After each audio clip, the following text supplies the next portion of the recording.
Hi everyone, कैसे हैं आप लोग। So welcome to the third class of residential status जो हम पढ़ रहे थे। हमारा जो चैप्टर था हमने देखा था, name of the chapter was residence and scope of total income. ठीक है, residence and scope of total income हमने शुरू में भी डिस्कस किया था कि भाई हम दो चीजें पढ़ेंगे इस चैप्टर में। एक तो रेजिडेंस कैसे निकालते हैं, रेजिडेंशियल स्टेटस कैसे निकालते हैं, और दूसरी चीज हमने बोला था हम पढ़ेंगे स्कोप ऑफ टोटल इनकम। तो हमने देखा था कि शुरू की जो आपकी दो क्लासेस हुई हैं उसमें हमने पूरा डिटेल में समझ लिया है कि भाई रेजिडेंशियल स्टेटस कैसे निकाला जाता है। ठीक है, रेजिडेंशियल स्टेटस कैसे निकाला जाता है हमने पूरा पढ़ लिया। आज की क्लास से हम स्टार्ट करेंगे स्कोप ऑफ टोटल इनकम। अब बेसिक एक बार दोबारा से रिवाइज करते हैं। हमने देखा था कि जैसे ही ये डिसाइड हो गया कि इंसान का रेजिडेंशियल स्टेटस क्या है, ठीक है, जैसे ही हमने ये देख लिया कि इंसान का रेजिडेंशियल स्टेटस क्या है, उसके बाद हम डिसाइड करते हैं कि इंडियन गवर्नमेंट के पास कितना हक है उसकी इनकम पे टैक्स लगाने का। ठीक है, अगर हमने जो स्टार्टिंग में बोला था कि अगर आप एक ROR हो, मतलब पक्के वाले रेजिडेंट हो इंडिया के, ठीक है, रेजिडेंट एंड ऑर्डिनरीली रेजिडेंट हो, तो ऐसे इंसान को हमने बोला था कि भाई ROR वाले लोगों को तो हम ग्लोबल इनकम पे टैक्स लगा सकते हैं। मतलब कि अगर कोई इंसान हमारा पक्का वाला रेजिडेंट बन जाता है तो उस इंसान की तो हम ग्लोबल इनकम पे टैक्स लगा सकते हैं। राइट, तो सबसे पहले हमारा काम क्या था, ये डिटरमिन करना कि भाई कौन सा इंसान हमारे लिए रेजिडेंट है, कौन सा इंसान हमारे लिए नॉन रेजिडेंट है। उसके लिए अपने रूल्स थे, बेसिक कंडीशंस थी, एक्सेप्शंस थी, एडिशनल कंडीशंस थी, सब डिटेल में देख लिया। ठीक है, अब हम डिसाइड कर रहे हैं कि ठीक है, अब हमें इस पॉइंट पे हम हैं कि हमें ये पता चल गया कि भाई ये इंसान रेजिडेंट है, ये इंसान नॉन रेजिडेंट है, इसको हम ROR बोलेंगे, इसको हम RNOR बोलेंगे। ठीक है, हमें ये समझ आ गया ये तीनों चीजें अब हमें निकालनी कैसी है। अब जैसे ही हमने ये निकाल ली, अब हमें ये देखना है कि भाई इस नॉन रेजिडेंट के ऊपर इसकी कितनी इनकम पे हम टैक्स लगा सकते हैं। ठीक है, तो अब एक बार स्कोप ऑफ इनकम देखते हैं। स्कोप ऑफ इनकम में हमें क्या देखना है, स्कोप ऑफ इनकम में बस ब्रॉडली ये ध्यान रखो, स्कोप ऑफ इनकम हमें रेजिडेंस की बात करनी होती है और स्कोप से ये डिटरमिन किया जाएगा कि जो इंसान हमारा R है, जो इंसान हमारा ROR है, उसकी कितनी इनकम पे टैक्स लगेगा, जो नॉन रेजिडेंट है उसकी कितनी इनकम पे टैक्स लगेगा, ये बताएगा हमें scope of total income section 5। ठीक है, चलो सेक्शन 5 देखते हैं एक बार। Section 5 provides a scope of total income in terms of residential status of the assessee because the incidence of tax on any person depends upon his residential status। ठीक है, तो क्या बोल रहा है, section 5 provides a scope of total income in terms of residential status of the assessee. तो residential status निकालने के बाद ही हमें पता चलता है कि उसकी कौन कौन सी इनकम पे हम टैक्स लगा सकते हैं, because tax, the incidence of tax on any person depends upon his residential status. ये भी हमें समझ आ गया कि भाई अगर कोई नॉन रेजिडेंट है तो हम उसकी सारी इनकम पे टैक्स नहीं लगा सकते, हम उसकी सिर्फ ऐसी इनकम पे टैक्स लगा सकते हैं जो कि इंडिया से रिलेटेड है। राइट, जैसे हमने एग्जांपल देखा था कि भाई अगर कोई ऑस्ट्रेलिया का बंदा है, ऑस्ट्रेलिया में बैठ के कमाई कर रहा है, इंडिया में कभी आया नहीं, कभी उसका लेना देना नहीं, तो ऐसे इंसान को हम बोलेंगे कि नॉन रेजिडेंट है ये इंसान, इंडिया में वो कभी नहीं आया, इंडिया की कोई इनकम नहीं है उसकी, तो ऐसा इंसान नॉन रेजिडेंट है, इसकी हम सिर्फ उसी इनकम पे टैक्स लगा सकते हैं जो इंडिया से रिलेटेड है, लॉजिकली सोचा जाए तो। ठीक है, अब ये डिटेल में पढ़ेंगे यही चीज। Now, the scope of total income of an assessee depends upon the following three important considerations। तो जो स्कोप है वो तीन कंसिडरेशंस पे मेनली डिपेंड करती है। पहला तो रेजिडेंशियल स्टेटस, जो कि हमने बहुत डिटेल में समझा है। देन प्लेस ऑफ अक्रूवल और receipt of income, whether actual और डीम्ड, तो कहाँ पे वो इनकम उसको रिसीव हो रही है। The place of accrual, accrual का मतलब होता है इनकम जनरेट कहाँ हो रही है, इनकम बन कहाँ रही है। ठीक है, तो कहाँ पे वो इनकम जनरेट हो रही है और कहाँ पे वो इनकम रिसीव हो रही है, ये भी हम आगे इसी स्कोप में ही हम ये पूरा डिटेल में पढ़ेंगे। अभी नहीं भी समझ आ रहा है तो कोई दिक्कत वाली बात नहीं है, बस ऐसा समझो कि कहाँ पे, प्लेस मतलब कहाँ पे वो इनकम बन रही है, जनरेट हो रही है या फिर रिसीव हो रही है। या तो जनरेट हो रही है, अक्रू हो रही है, या फिर रिसीव हो रही है। अक्रूवल वर्ड का भी मतलब हम डिटेल में पढ़ेंगे, रिसीट वर्ड का मतलब भी डिटेल में पढ़ेंगे, कोई इसमें घबराने वाली बात नहीं है। ठीक है, तो प्लेस ऑफ अक्रूवल मतलब कहाँ पे वो इनकम जनरेट हो रही है, and the point of time at which the income had accrued और was received by the assessee. तो कब वो इनकम जनरेट हुई और कब वो इनकम मिली। तो वैसा तो है नहीं कि 10 साल पुरानी इनकम है, आज की डेट में गवर्नमेंट बोल देगी कि आज की डेट में मुझे उस पर टैक्स दो, तो ऐसा तो होगा नहीं। राइट, तो इसलिए ये चीज डिटरमिन करना भी बहुत जरूरी है कि भाई कब ये इनकम एक्चुअल में जनरेट होती है, कब ये इनकम बनती है और कब ये एक्चुअल में रिसीव होती है। तो इन तीनों चीजों से हम डिटरमिन करते हैं scope of total income. Residential status हम पढ़ चुके हैं, अक्रूवल का और रिसीव का कॉन्सेप्ट जो है वो हम पढ़ेंगे अभी, उसमें भी हम कहाँ और कब, ये दोनों चीजें बहुत डिटेल में समझेंगे। ठीक है, तो हमने क्या देख लिया, स्कोप ऑफ टोटल इनकम में हम क्या पढ़ने वाले हैं, रेजिडेंशियल स्टेटस हमें पता है, रेजिडेंशियल स्टेटस कैसे निकालते हैं वो हमें पता है। अब इसके आगे की कहानी देखेंगे कि रेजिडेंशियल स्टेटस निकालने के बाद उसकी कौन कौन सी इनकम पे हम टैक्स कर सकते हैं, और फिर आएगा अक्रूवल और रिसीट का कॉन्सेप्ट कि वो इनकम कहाँ उस बंदे की रिसीव हुई है, मतलब जो भी हमारा असेसी है उसकी वो इनकम कहाँ पे जनरेट हुई है या कहाँ पे रिसीव हुई है, दूसरी कब जनरेट हुई है और कब रिसीव हुई है। ठीक है, ये दोनों पॉइंट्स भी, ये जो कहाँ और कब वाली कहानी है, अक्रूवल और रिसीट वाली कहानी है, ये भी अभी हम आगे डिटेल में पढ़ेंगे। अभी तक हमें क्या आता है स्कोप ऑफ टोटल इनकम में, हमें रेजिडेंशियल स्टेटस निकालना आता है। ठीक है, चलो अब आगे देखते हैं। Payment of total income of the 3 classes of assessee would be as follows. 3 classes of assessees कौन कौन से हो गए हमारे, ROR हो गए, RNOR हो गया और नॉन रेजिडेंट हो गया। ठीक है, तो सबसे पहले हम देखते हैं ROR, resident and ordinarily resident. The total income of an ROR would under section 5(1) consist of. अब ROR क्या हुआ, हमने जब स्टार्टिंग में हम डिस्कस कर रहे थे हमने देखा था भाई नॉन रेजिडेंट बिल्कुल ये हो गया जो कि बिल्कुल ही बाहर के लोग हैं, रेजिडेंट एंड ऑर्डिनरली रेजिडेंट ये हमारे पक्के वाले रेजिडेंट है, इन पे हम पूरी इनकम पे हम टैक्स लगा सकते हैं, पूरे हक के साथ टैक्स लगा सकते हैं। और resident and not ordinarily resident इस टाइप के लोग होते हैं जो कि इस साल तो रेजिडेंट बन गए बट हमेशा से ये रेजिडेंट नहीं है, मतलब हमारे ये धीरे धीरे करके रेजिडेंट बन रहे हैं, ये धीरे धीरे करके ROR की कैटेगरी में जा रहे हैं, बट आज की डेट में ये कहीं ना कहीं इन दोनों के बीच में लाई करते हैं, मतलब ROR और नॉन रेजिडेंट के बीच में जो लाई करते हैं वो RNOR होते हैं, कि मतलब ये हमें नॉट ऑर्डिनरली रेजिडेंट, मतलब हमेशा से ये रेजिडेंट नहीं रहे हैं, इस साल या अभी धीरे धीरे करके ये हमारे रेजिडेंट बनना शुरू कर रहे हैं। तो आप खुद सोचो कि सबसे ज्यादा टैक्स, सबसे ज्यादा इनकम जिस पे टैक्स लिया जाएगा वो किसकी होगी, ROR की या लेकिन तीनों में से सबसे ज्यादा सरकार किस हक से टैक्स ज्यादा लगा पाएगी, सबसे ज्यादा इनकम जिस पे टैक्स लगेगा that would be of ROR, right कि मतलब इनकी सबसे ज्यादा इनकम, इनके लिए तो बोलेंगे भाई आप हमारे पूरे पक्के वाले रेजिडेंट हो, आपकी तो मैं पूरी की पूरी इनकम पे टैक्स लगा सकता हूँ, पूरी की पूरी इनकम मतलब कि भाई तुम दुनिया जहान की जहां जहां से भी तुम इनकम कमा रहे हो ना, मैं तुम्हारी पूरी इनकम पे यहाँ पे टैक्स लगा सकती हूँ क्योंकि तुम हमारे रेजिडेंट हो। कोई भी सरकार जो है वो ये बोलेगी कि भाई हमारा पूरा हक बनता है हमारे पूरे रेजिडेंट से टैक्स लेने का, तो ये हमारे पक्के वाले रेजिडेंट है, इनकी तो हम पूरी ग्लोबल इनकम पे टैक्स लगाते हैं। ग्लोबल इनकम मतलब तुमने इंडिया में रिसीव करी है, तुमने बाहर रिसीव करी है, तुम्हारी इनकम यहाँ की है बाहर की है, तुम कभी इंडिया में वो इनकम, उस इनकम का इंडिया से कोई लेना देना नहीं है, बट क्योंकि आप हमारे रेजिडेंट हो, आप हमारे रेजिडेंट एंड ऑर्डिनरली रेजिडेंट हो, तो इसलिए हम आपकी पूरी की पूरी इनकम पे टैक्स लगा सकते हैं। यही नॉन रेजिडेंट की जब बात आ जाएगी तो सरकार बोलेगी कि आपकी सिर्फ उस इनकम पे हम टैक्स लगा सकते हैं जो कि इंडिया से रिलेटेड है।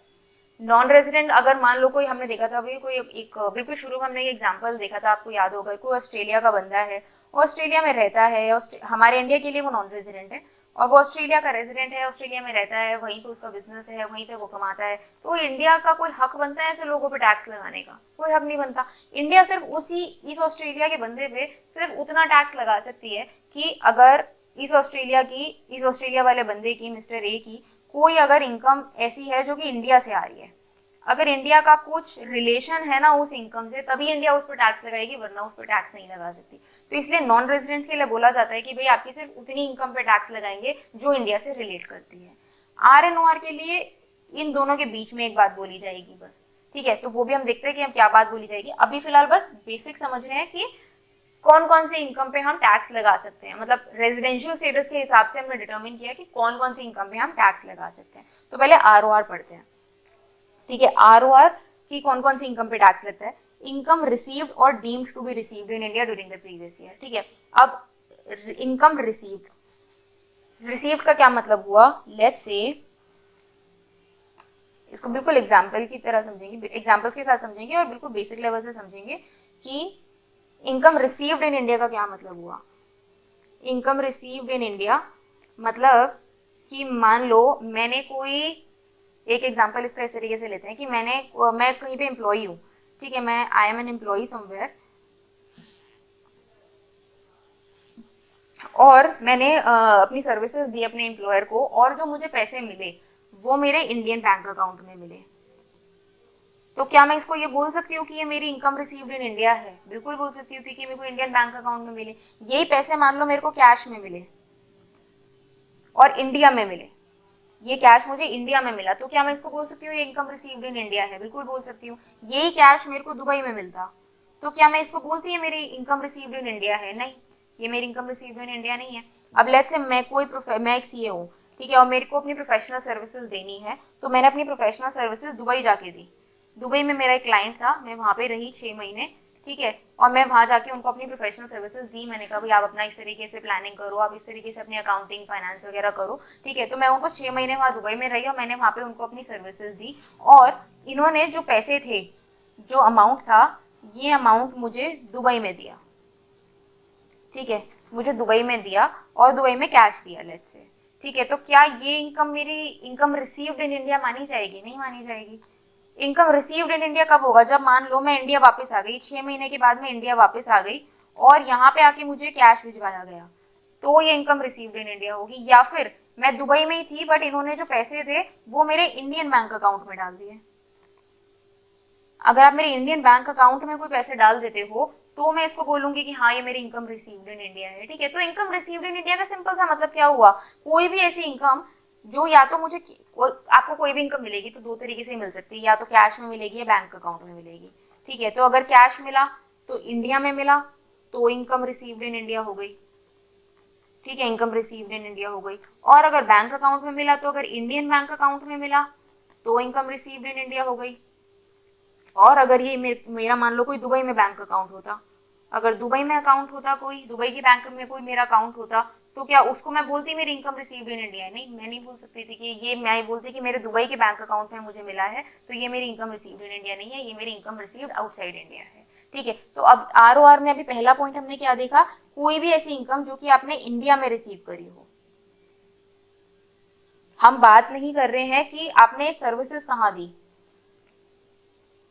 हम इसमें कोई डिस्कस नहीं कर रहे हैं अभी हम बस बोल रहे हैं इनकम रिसीव कहाँ करी है। तो इंडिया में इनकम रिसीव करी है तो इंडिया के पास टैक्स लगाने का राइट है, और अगर आपने इंडिया के बैंक अकाउंट में रिसीव करी है तो इंडिया के पास टैक्स लगाने का राइट है। हम इस चीज पे डिस्कस ही नहीं कर रहे हैं कि आपने सर्विसेज कहाँ दी, ठीक है। पहले पॉइंट में हम सिर्फ क्या बोल रहे हैं? इनकम रिसीव कहाँ करी है। अगर इनकम इंडिया में रिसीव हुई है तो ही हम इसको तो ही इंडियन गवर्नमेंट के पास हक है इस पे टैक्स लगाने का। दूसरा पॉइंट है इनकम रिसीव्ड और deemed to be received in India. Deemed to be receive का मतलब क्या हुआ? मान लिया गया कि एक्चुअल में इंडिया में रिसीव नहीं हुई थी बट हम मान लेंगे कि इसको कि ये इंडिया में रिसीव हुई है, ठीक है। तो ऐसे इसके 3 एग्जांपल्स होते हैं, 3 केसेस होते हैं जो हम अभी ये स्कोप ऑफ इनकम पढ़ने के बाद पढ़ेंगे। तो डीम टू बी रिसीव अभी फिलहाल के लिए इतना समझ के चलते हैं, ऐसी इनकम जो कि हम मान लेते हैं कि इंडिया में रिसीव हुई है, रिसीव हुई या नहीं हुई हमें फर्क नहीं पड़ता। इस वाली इनकम को जो डीम टू रिसीव के अंदर फॉल करेगी उसको हम मान लेंगे। डीमिंग प्रोविजंस हमें समझ आते हैं कि भाई डीमिंग प्रोविजंस क्या है, हुई है चाहे नहीं हुई है, दिमाग मत लगाओ। सरकार बोल रही है डीम टू बी रिसीव है, मतलब सरकार मान रही है रिसीव हुई है, तो इस पे टैक्स लगाएगी कि ये deem to receive in India है, मतलब इसको सरकार ने मान लिया है ये रिसीव्ड इन इंडिया है, अकॉर्डिंगली इस पे तो टैक्स लगेगा ही लगेगा। हम अभी समझ रहे हैं income what is income received in India, कि एक्चुअल में इनकम रिसीव कहाँ हुई है, ठीक है। अब इसमें एक पॉइंट और आता है कि मान लो ये मेरा दुबई वाला ही एग्जाम्पल लेते हैं कि ये दुबई में इन्होंने मुझे ये दुबई में पैसे दिए, ठीक है, दुबई में मुझे पैसे दिए। लेट्स से इन्होंने मुझे दुबई बैंक अकाउंट में पैसे दिए, ठीक है, इन्होंने मुझे दुबई बैंक अकाउंट में पैसे दिए और फिर मैंने वो पैसे फिर इंडिया में रेमिट कर दिए, फिर मैंने अपने इंडियन अकाउंट में ट्रांसफर करा लिए। मैंने कहा मेरे को तो बस यहाँ 6 महीने रुकना था, मैं अब वापस जा रही हूँ और दुबई के बैंक अकाउंट में मेरे को क्या करना है, मेरे को तो अपने इंडियन बैंक अकाउंट में पैसे लूँ मैं, ताकि आराम से इनकी ट्रांजैक्शंस कर सकूँ, ये पैसे मैं यूज तो कर सकूँ। तो इसलिए मैंने फिर ये अमाउंट जो है मैंने रेमिट करा लिया अपने इंडियन बैंक अकाउंट में, ठीक है। तो ऐसे केसेस में क्या हुआ कि ऐसे केसेस में क्या सरकार अब ये बोल सकती है कि this is also amount received in India? तो इसको हम नहीं बोल सकते हैं ये रिसीव इन इंडिया है। आप खुद भी लॉजिकली सोच के देखो, ये पैसा सबसे पहले मुझे कहाँ रिसीव हुआ? दुबई बैंक अकाउंट में। तो ये तो मेरा रिसीव्ड आउटसाइड इंडिया हो गया ना, ये तो मेरा रिसीव्ड आउटसाइड इंडिया हो गया। इसको तो अब मैं इस पैसे को तो मैं यूज कर रही हूँ बेसिकली। ये जो पहले मेरे को पैसे मिल गए, जो सबसे पहले मुझे पैसे मिले, जो मेरा प्रोफेशनल सर्विसेज के बदले जो मुझे पैसे मिल रहे हैं, ये पैसे अब मैं तो बस रेमिट कर रही हूँ इंडिया में। अब मान लो मेरे को 1 लाख मिले, उसमें से मैंने 50,000 रेमिट करे, हो सकता है पूरे के पूरे रेमिट कर दिए। तो ये आगे भी इस पैसे का मैं क्या करती हूँ क्या नहीं करती उससे कोई लेना देना नहीं है, ठीक है। एक्चुअल रिसीट क्या मानी जाएगी, पहली receipt, like the first receipt आपकी जो होती है वो मानी जाएगी। अगर मान लो ये पैसे कैश में मिले, दुबई में आपको कैश में मिले, तो इसको हम यही बोलेंगे कि ये this amount is received outside India, क्योंकि पैसे जो है सबसे पहले कहाँ मिल रहे हैं, दुबई में मिल रहे हैं। और ये अगर दुबई बैंक अकाउंट में सबसे पहले डिपॉजिट करे हैं मेरे क्लाइंट ने, तो इसको भी हम ये बोलेंगे कि ये this is received outside India, this is not received in India. उसके बाद वो कैश में इंडिया में लेके आई या वो दुबई बैंक अकाउंट से मैंने इंडियन अकाउंट में ट्रांसफर करा, that is a separate issue. वो उसके बाद आप पैसे कहीं पे भी लेके जाते रहो, फिर हमें क्या लेना देना। पहली बार पैसे कहाँ रिसीव हुए हैं उससे देखा जाएगा कि क्या वो इनकम रिसीव्ड इन इंडिया है या आउटसाइड इंडिया है।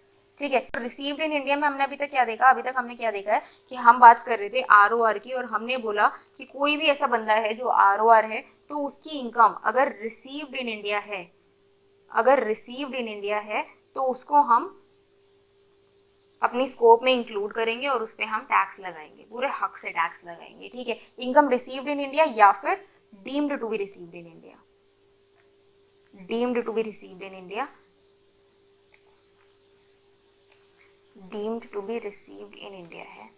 ठीक है, तो या तो इनकम रिसीव इंडिया में हुई है या फिर मान लिया गया है कि वो इंडिया में रिसीव हुई है, तो उसको हम अपनी स्कोप में इंक्लूड करेंगे और उस पर टैक्स लगाएंगे। अब रिसीव्ड इन इंडिया में हमने 2 पॉइंट सीखे कि भाई आप इनकम या तो कैश में रिसीव करोगे या फिर बैंक अकाउंट में रिसीव करोगे। अगर इंडिया में आपको ये पैसे मिले हैं तो ये रिसीव्ड इन इंडिया है, या इंडियन बैंक अकाउंट में मिले हैं, या इंडियन बैंक अकाउंट में मिले हैं तो ये रिसीव्ड इन इंडिया है। तो दोनों केसेस में ये रिसीव्ड इन इंडिया माना जाएगा। और दूसरा पॉइंट हमने क्या देखा कि मान लो पहले मुझे दुबई अकाउंट में पैसे मिले, मेरी जो पहली ट्रांजैक्शन हुई, पहली रिसीट जो हुई, वो मतलब क्लाइंट से जो पैसे आए, बेसिकली क्लाइंट से जो पैसे आए वो मेरे दुबई बैंक अकाउंट में आए और फिर मैंने उसको रेमिट कर दिया इंडियन बैंक अकाउंट में, तो क्या इसको माना जाएगा इंडियन बैंक अकाउंट में? तो क्या इस पॉइंट को, इस ट्रांजैक्शन को माना जाएगा कि ये रिसीव्ड इन इंडिया है? नहीं, हम रिसीव्ड इन इंडिया की बात सिर्फ तब करेंगे जब पहली ट्रांजैक्शन जो हुई है, वो पहला इंसिडेंस ऑफ टैक्स जहाँ हुआ है, मतलब पहली रिसीट कहाँ हुई है, वो दुबई में हुई है, तो इसमें रिसीव्ड इन इंडिया, इसमें रिसीव्ड इन दुबई माना जाएगा, इसको रिसीव्ड इन इंडिया नहीं माना जाएगा। ठीक है, तो ये रिसीव्ड इन इंडिया का हमारे पॉइंट्स क्लियर होते हैं। डीम्ड वाले जो पॉइंट्स हैं वो हम लास्ट में करेंगे, अभी हम कॉन्सेप्चुअली समझते हैं पहले। ठीक है, एक बार ये रिसीव्ड इन इंडिया के पॉइंट्स देख लेते हैं। मीनिंग ऑफ इनकम रिसीव्ड और deemed to be received, all assessees are liable to tax in respect of income received or deemed to be received by them in India during the previous year, irrespective of their residential status or place of accrual. ठीक है, अभी रोकते हैं इसको। Income is to be included in the total income of the assessee immediately on its actual or deemed receipt. मतलब जैसे ही आपकी income receive हुई वैसे ही आपके ऊपर टैक्स की लाइबिलिटी आ जाती है, मतलब उसी टाइम पे इस इनकम को आपकी टोटल इनकम में इंक्लूड कर लिया जाएगा और उस पर टैक्स लगा दिया जाएगा। The receipt of income refers to only the first occasion, ठीक है, पहली occasion, when the recipient gets the money under his control, मतलब जैसे ही आपके पास पैसा आपके कंट्रोल में आ जाता है पहली बार। ठीक है, पूरा का पूरा आप देखो, जब आपकी दुबई अकाउंट में भी पैसा आ गया था तो दैट मीन्स आपके कंट्रोल में पैसा है। अब आप उसका कुछ भी करो, इंडिया में लेके आओ नहीं लेके आओ, उसका हमें कोई लेना देना नहीं है। बट रिसीव्ड इन इंडिया कब माना जाएगा? तो पहली ओकेजन जो है, जो पहली बार जो क्रेडिट हुआ है पैसे क्लाइंट से, वो इंडिया में आने चाहिए।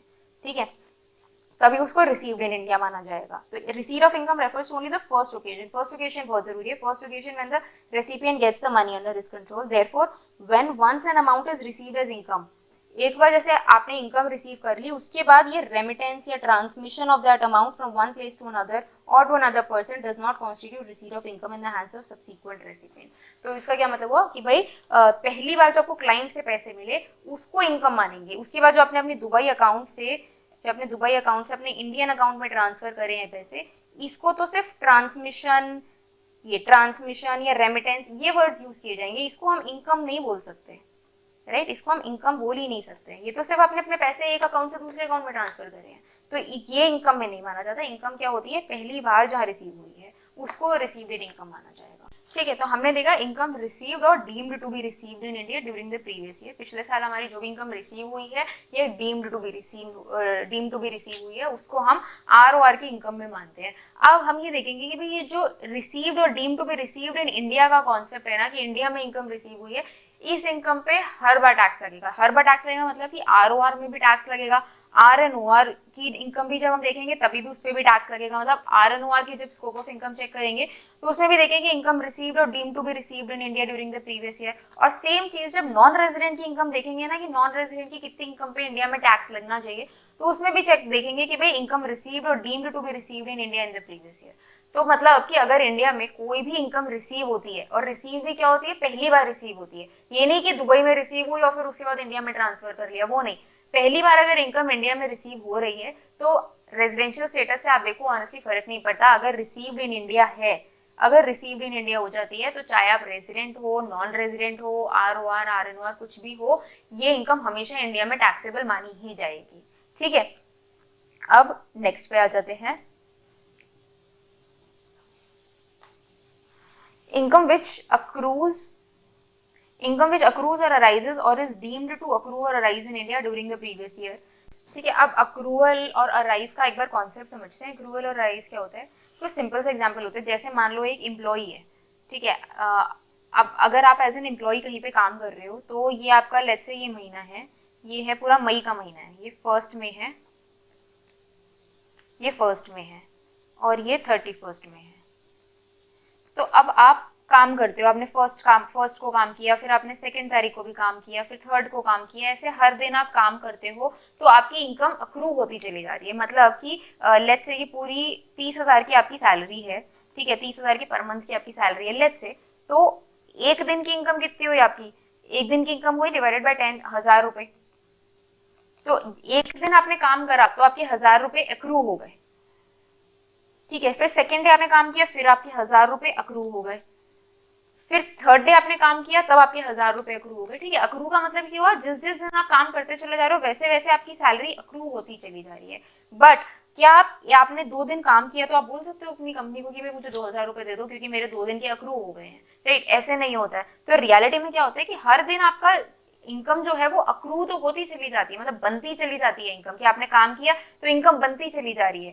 बट जो वो ड्यू होती है, मतलब जिस दिन आप एक्चुअल में मांग सकते हो, राइट, जिस दिन आप एक्चुअल में आपके पास राइट आ जाता है उसको मांगने का, that is your due date. कि मतलब 31 तारीख को आपकी ड्यू हो गई वो इनकम, कि भाई आपकी पूरे महीने की इनकम जो है, क्योंकि आपने पहले ही कॉन्ट्रैक्ट कर रखा था कि आपकी जो पेमेंट है वो आपको लेट्स से 7th तक मिलेगी। तो जैसे ही 31 तारीख आई उस दिन आपकी पेमेंट ड्यू हो गई, बट पेमेंट एक्चुअली कब होती है? 7 तारीख को। कि भाई एक्चुअल में आपकी जो कॉन्ट्रैक्ट है उसमें लिखा होगा कि ठीक है इनकम जो है वो पर डे अक्रू होती चली जाएगी, और जो ड्यू हो जाएगी मतलब आपके पास हक आ जाएगा उसको मांगने का, that would be on 31st, but actual payment जो कंपनी करती है वो 7 तारीख को करती है। तो आपको फर्क आया। हमने तीन इसमें डेफिनेशन देखी कि हमने एक तो पॉइंट देखा अक्रू का, और एक हमने देखा ड्यू का, और एक हमने देखा एक्चुअल में पेमेंट का। तो तीनों कॉन्सेप्ट्स अलग अलग है। सैलरी के हिसाब से देखो कि भाई जैसे जैसे दिन बढ़ते चले जा रहे हैं आपकी इनकम बनती चली जा रही है। अक्रू का क्या मतलब हो गया? इसको सिंपल हिंदी में अगर बोले तो इनकम बनती चली जा रही है आपकी, बट आपको मांगने का उसको हक कब आएगा? आपको उसको एनफोर्स कराने का हक कब आएगा कि आपकी पेमेंट एनफोर्स करा सकते हो आप कि ड्यू डेट को। ड्यू डेट का क्या मतलब हो गया कि भाई 31 तारीख को अब ये मेरा महीना कंप्लीट हो गया, अब इस महीने की मेरी इनकम जो बनती है टोटल वो मेरे को दो। बट एक्चुअल में आपने क्योंकि कॉन्ट्रैक्ट करा हुआ था कंपनी के साथ, तो कंपनी बोलती है कि नहीं देखो आपकी इनकम ड्यू तो होगा 31 तारीख को, बट हम पेमेंट जो है वो 7 तारीख को करते हैं। तो एक्चुअल पेमेंट की जो डेट होगी वो 7th की होगी।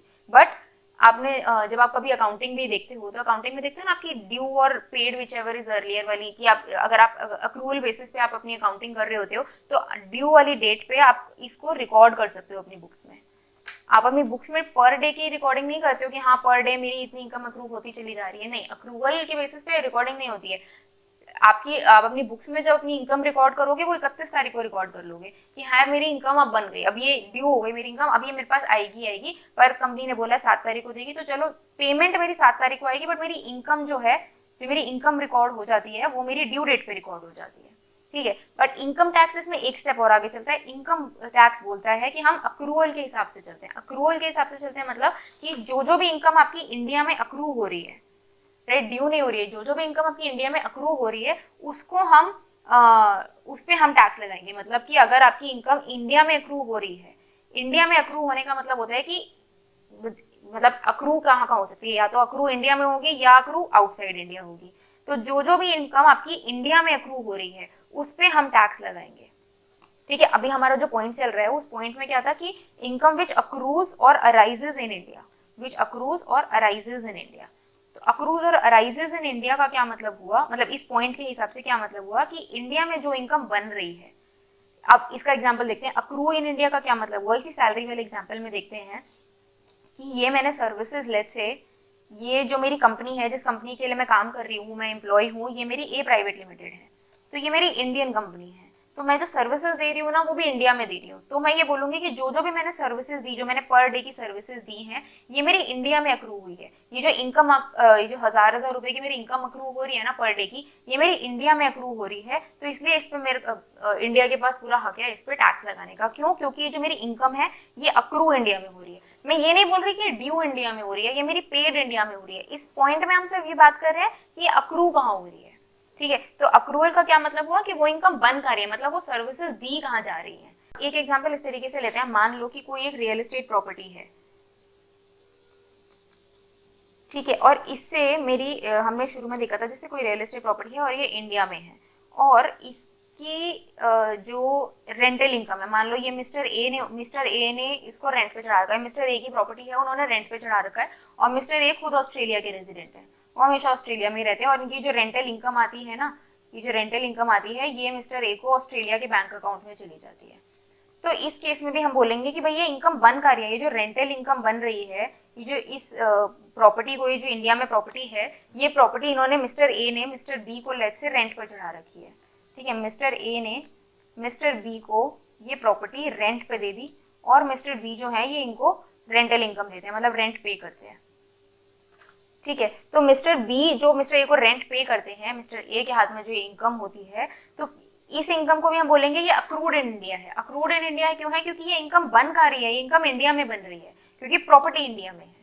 ठीक है, इसमें तो कोई डाउट नहीं होना चाहिए कि भाई ये रेंटल इनकम कहाँ जनरेट कहाँ हो रही है। ठीक है, रिसीव हो रही है, लेट्स से ये जो रेंटल इनकम जा रही है ये ऑस्ट्रेलिया के बैंक अकाउंट में जा रही है, तो हम बोलेंगे रिसीव ऑस्ट्रेलिया में हो रही है, बट ये इनकम बन कहाँ रही है? ये इनकम बन रही है इंडिया में, क्योंकि ये प्रॉपर्टी जो है ये इंडिया में सिचुएटेड है। ठीक है, ऐसे जब हमने ये सैलरी वाला एग्जांपल लिया था, मान लो ये जो ये जो एम्प्लॉय है, ये जो एम्प्लॉय है, ये ए प्राइवेट लिमिटेड में ना, ये ए इनकॉर्पोरेशन में काम करते हैं, ए इनकॉर्पोरेशन में काम करते हैं, मतलब ये आउटसाइड इंडिया काम करते हैं, ये यूएसए की कंपनी है लेट्स से, और ये यूएसए में काम करते हैं।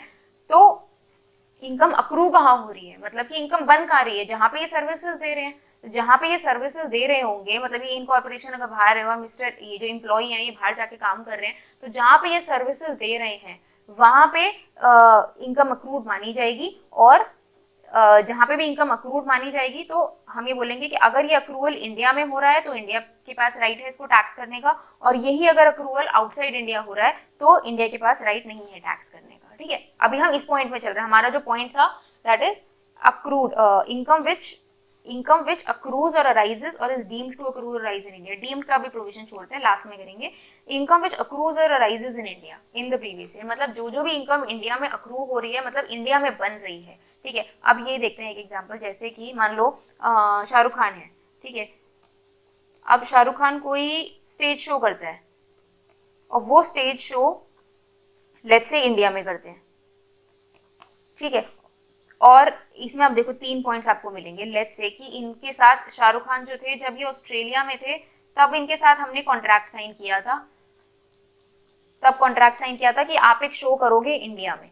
शो कहाँ हो रहा है? वो इंडिया में हो रहा है। कॉन्ट्रैक्ट जो साइन हुआ था वो ऑस्ट्रेलिया में साइन हुआ था, और जो इसकी पेमेंट मिल रही है वो लेट्स से ऑस्ट्रेलिया में ही मिल रही है।